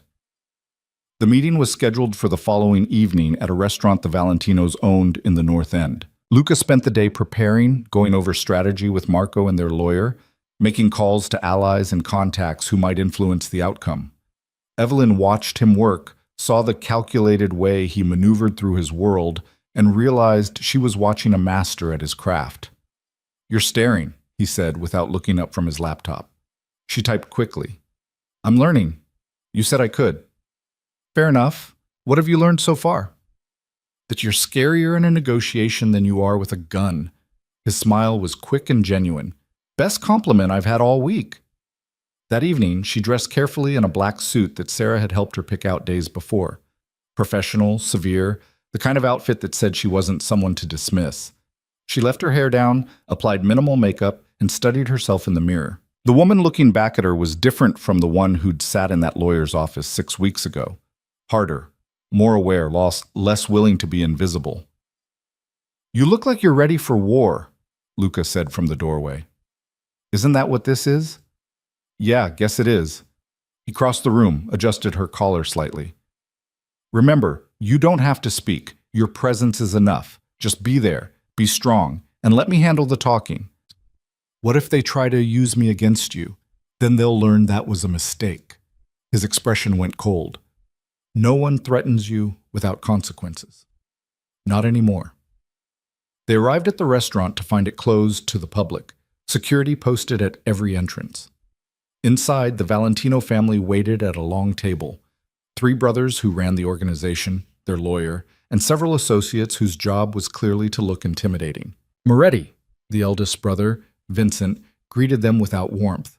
"And the widow Cross, our condolences on your loss." Evelyn's jaw tightened, but she nodded acknowledgement. Luca pulled out her chair before taking his own seat, a gesture of respect that wasn't lost on anyone in the room. "Let's skip the pleasantries," Luca said. "You think the marriage agreement is void. I disagree. Make your case." Vincent slid a folder across the table. The agreement stipulated that Richard Cross would be granted protection in exchange for the marriage alliance. You killed him. Therefore, you violated the terms. Richard Cross violated the terms first by hiring a shooter to attack us at a public event, an event where your family members were also present, I might add. Luca produced his own folder. Phone records, financial transactions, witness statements, all proving that Richard orchestrated the shooting to start a war between our families. He was a threat to everyone. I eliminated that threat. Without our permission. I don't need your permission to protect my wife. Luca's tone stayed level, but there was steel underneath. The agreement binds our families through marriage. That marriage still stands. Evelyn is still my wife. Therefore, the alliance holds. Unless the wife chooses to void it, the youngest brother, Anthony, interjected. She could claim coercion, trauma, that you murdered her father and she fears for her safety. All eyes turned to Evelyn. She felt the weight of their attention, the expectation that she'd crumble or flee or give them the excuse they needed to break the agreement and start the war they clearly wanted. Instead, she pulled out her phone, typed carefully, handed it to Vincent to read aloud. He scanned the screen, his expression darkening. Then he read, his voice flat. My father made his choices. He tried to have me killed to serve his own agenda. My husband protected me. The only person I fear in this room is anyone who thinks they can use me as leverage. The marriage stands, the alliance stands, and if you have a problem with that, take it up with me, not him. The silence that followed was deafening. Vincent's brothers exchanged glances. Their lawyer whispered something urgent, and Evelyn kept her chin up, refused to look away, channeled every ounce of strength she had into not backing down. Finally, Vincent smiled. It wasn't friendly, but it was respectful. You've got spine, Mrs. Moretti. I'll give you that. He turned to Luca. The alliance holds, but there will be adjustments to the terms. We want a bigger share of the waterfront development project. And we want quarterly meetings to ensure continued cooperation. Agreed on the meetings. The waterfront split stays as negotiated. Luca leaned back in his chair. But I'll give you first rights on the new construction project in South Boston. Same profit margin, less political headache. They negotiated for another hour, hammering out details that went over Evelyn's head but clearly mattered to everyone involved. She sat quietly, occasionally meeting Luca's eyes when he needed silent confirmation, letting him handle the business while she provided the legitimacy of her presence. When they finally stood to leave, Vincent stopped them at the door. Mrs. Moretti? A word. Luca tensed, but Evelyn nodded. Vincent pulled her aside slightly, spoke quietly enough that his brothers couldn't hear. I knew your father for 20 years. He was a brilliant man who made stupid choices because he was too proud to ask for help. Vincent's gaze was steady. You're not like him. You know when to bend, when to stand firm, when to trust the people around you. That's going to serve you well in this world.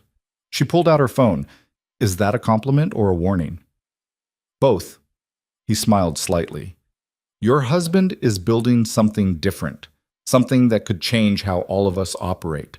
Most of the old guard thinks he's naive, but I think he might be smart enough to pull it off, especially with you beside him. Why are you telling me this? Because I have daughters, and I'd want someone to tell them the truth about the life they're entering. He glanced at Luca, who was watching them with barely concealed suspicion. He's dangerous, your husband, but he's also honest in a way most of us aren't. That's rare. Don't take it for granted. She nodded once, understanding the gift Vincent was offering. Information, perspective, a kind of alliance that had nothing to do with business and everything to do with survival. In the car afterward, Luca immediately asked, What did Vincent say to you? That you're dangerous, but honest, that I should trust you. You trust Vincent's judgment? I trust that he gains nothing by lying to me. Luca considered that. Fair point. You did good in there, really good. I know that wasn't easy. It was terrifying, but also kind of powerful. Yeah? He sounded pleased. You feel powerful? I feel like I'm becoming someone I don't recognize. But maybe that's okay. Maybe the old Evelyn needed to change. The old Evelyn survived impossible things. The new Evelyn is just learning to thrive instead of just survive. That's not a bad thing. She leaned her head against the window, watched the city lights blur past. 3 weeks ago, she'd been a silent daughter in her father's house, waiting for permission to exist. Now she was a crime boss's wife who just held her ground in a room full of dangerous men and earned their respect. The transformation should have terrified her. Instead, it felt like finally becoming who she was always meant to be. The next few weeks settled into a rhythm that felt almost normal. Sarah brought Emma home from the hospital, and Evelyn spent hours holding her niece, teaching Sarah basic sign language so they could communicate when Emma was older. Luca started the process of opening his community center, involving Evelyn in every decision, asking her opinion on programs and design. And slowly, carefully, they built a life together that was messy and complicated and nothing like either of them had expected. The nightmares came occasionally, visions of gunfire and her father's face and all the ways things could have gone wrong. But Luca was always there, pulling her back from the edge, reminding her she was safe. 2 months after the wedding, Evelyn woke up with an idea. She rolled over to find Luca already awake, scrolling through his phone, morning light painting him in gold. Morning, he murmured, setting the phone aside. You okay? You were restless last night. She grabbed her phone from the nightstand. I want to start teaching again, sign language classes. Maybe at your community center, when it opens. Yeah? You sure you're ready? I'm sure I'm tired of hiding. My silence doesn't have to be a limitation. It can be something I teach others to understand. His smile was soft and proud. I love that. We can set up a whole program, classes for families with deaf or mute children, training for businesses, whatever you want. I also want to start therapy, real therapy, with someone who specializes in trauma. That's good. That's really good. He pulled her closer. I'm proud of you for recognizing you need help and asking for it. Are you in therapy? His pause told her the answer. She poked him in the ribs until he admitted, No, but I probably should be. We could go together, couples counseling, deal with all our trauma as a team. You want to subject some poor therapist to both of us? I think we'd be their most interesting case. He laughed, actually laughed, and kissed her thoroughly. Okay, we'll find someone. Do the work. Build something healthy from all this mess. They started therapy the following week with a woman named Dr. Chen who specialized in trauma and didn't bat an eye when Luca explained they'd met through an arranged marriage that involved murder and organized crime. She worked with Evelyn on processing her father's death, the accident that had taken her voice, the 13 years of being treated as invisible. And she worked with both of them on communication, boundaries, and how to build trust when both parties came from backgrounds that taught them trust was a weakness. It was hard. Some sessions left Evelyn feeling raw and exposed. Some ended with Luca pacing the apartment for hours, too agitated to sit still. But slowly, incrementally, they learned to be married to each other instead of just surviving in proximity. 6 months after the wedding, Luca came home from a meeting looking shaken. Evelyn was in the kitchen attempting to cook dinner, a skill she was slowly, painfully acquiring, when he walked in and just stood there. What's wrong? She abandoned the vegetables, went to him. Nothing's wrong. Everything's... He ran his hands through his hair. The FBI contacted me today. They want to make a deal. I give them information on 3 specific families that are still deep in drugs and trafficking, and they grant me immunity for past crimes. Full immunity, Evelyn. A clean slate. Her eyes went wide. She grabbed her phone. What did you say? I said I needed to talk to my wife first. He met her gaze.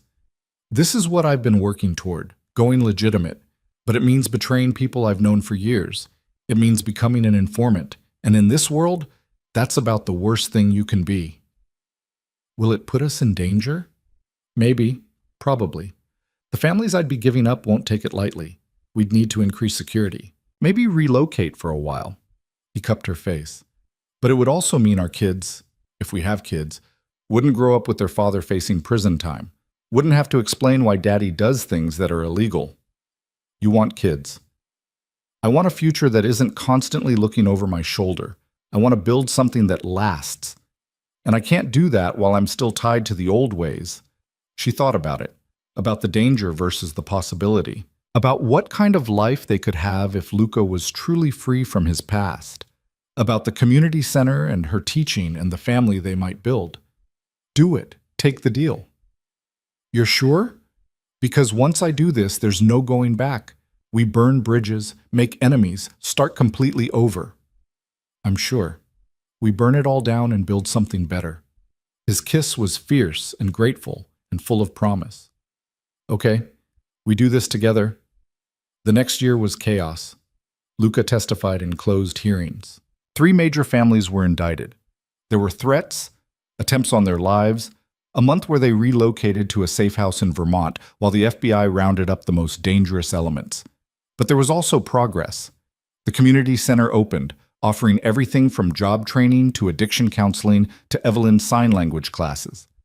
Luca's legitimate businesses flourished, and slowly their reputation shifted from criminal empire to philanthropic success story.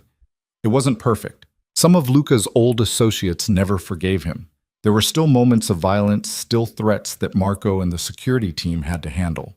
But they were building something real, something that might actually last.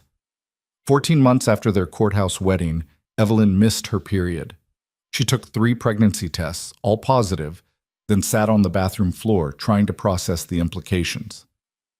A baby. Their baby. A tiny human who would inherit both their strengths and their damage. When Luca came home that evening, she handed him the test without preamble. He stared at it for a long moment. Then he set it down carefully, pulled her into his arms, and held her so tight she could barely breathe. "You okay with this?"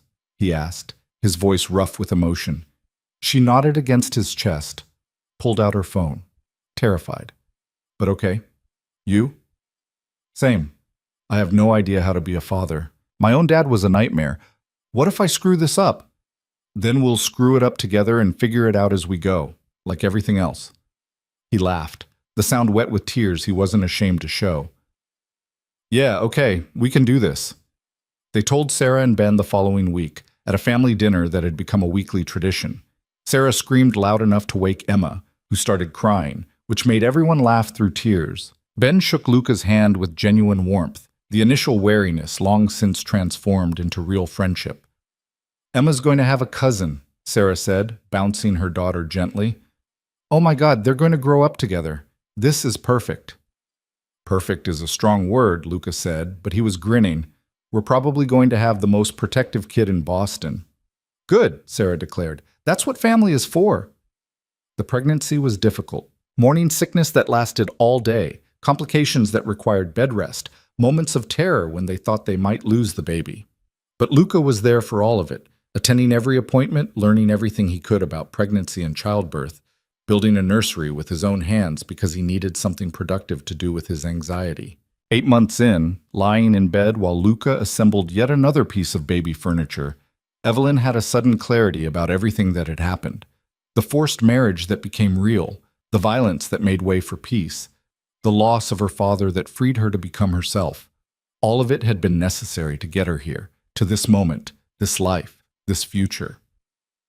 She grabbed her phone. "Do you ever regret how we started?" Luca looked up from the instruction manual he was frowning at. "Honestly? Sometimes. I wish we'd met different. Wish I could have courted you properly instead of essentially buying you from your father.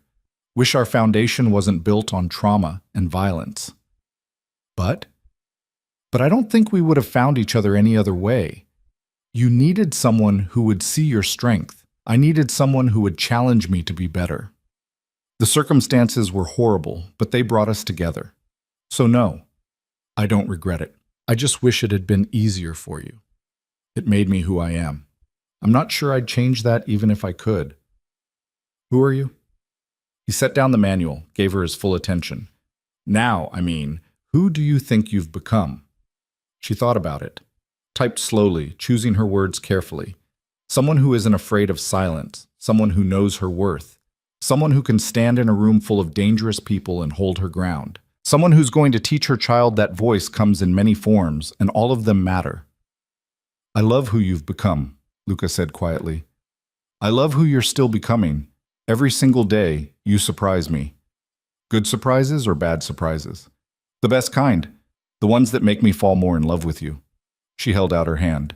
He came to the bed, curled up beside her despite the pile of unassembled furniture, and they lay there feeling their baby move between them, planning a future that seemed impossible and perfect and absolutely worth fighting for.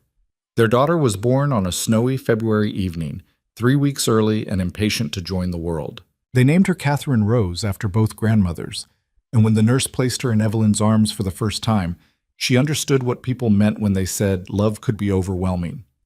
This tiny person, with Luca's dark eyes and her own stubborn chin, represented everything they'd fought for. Every choice they'd made, every bridge they'd burned, every moment of terror and hope and desperate faith that they could build something good from the wreckage. Luca stood beside the hospital bed, one hand on Evelyn's shoulder, the other gently touching their daughter's impossibly small fingers.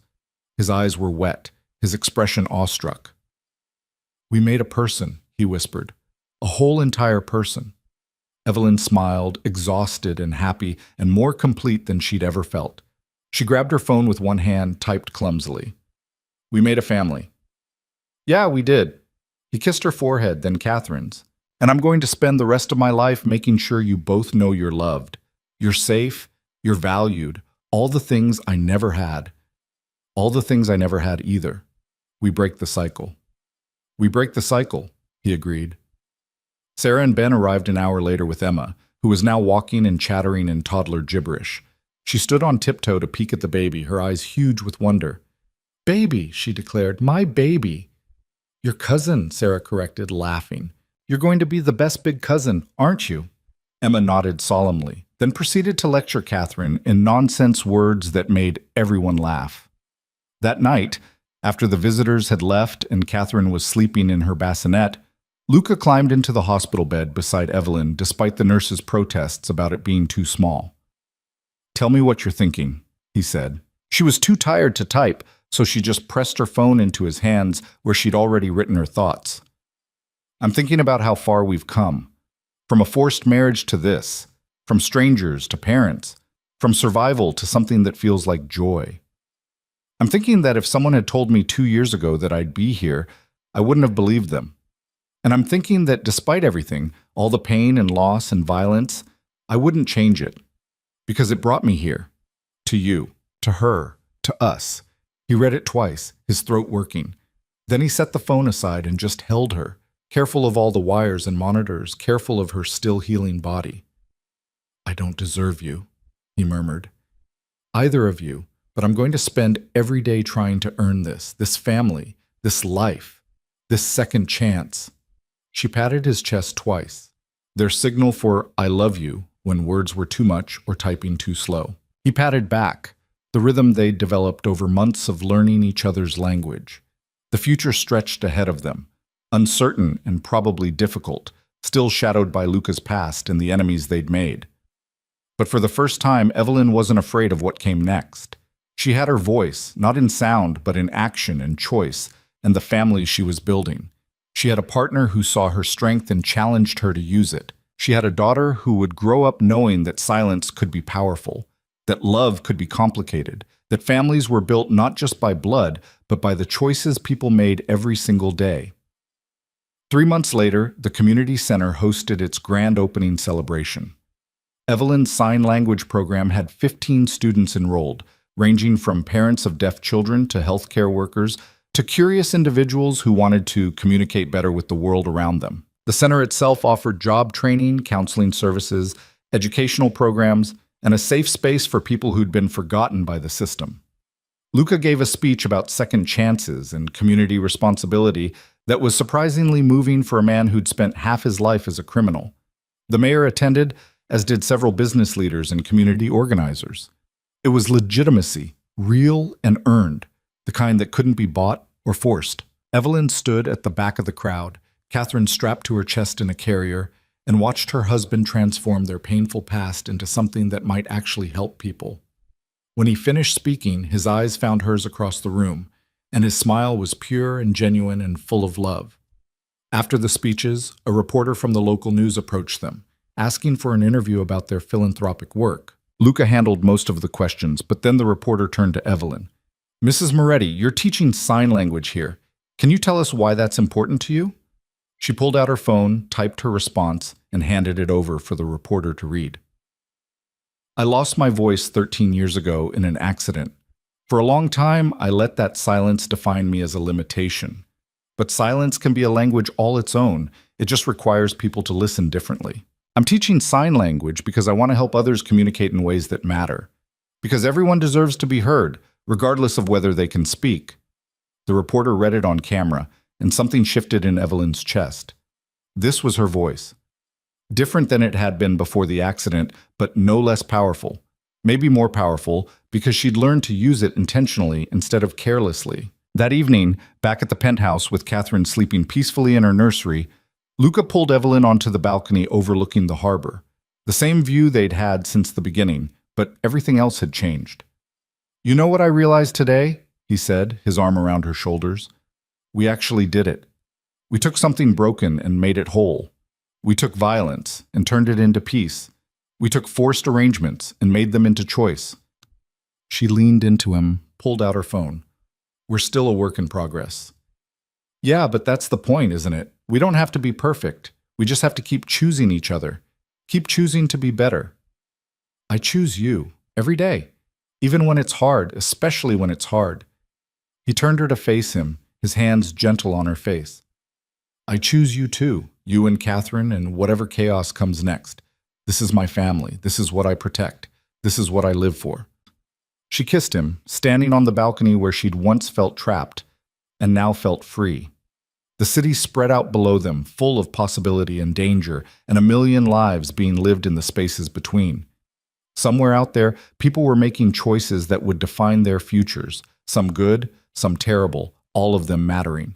And here, in this moment, Evelyn chose love, chose partnership, chose the messy, complicated, beautiful life she'd built from the wreckage of who she'd been.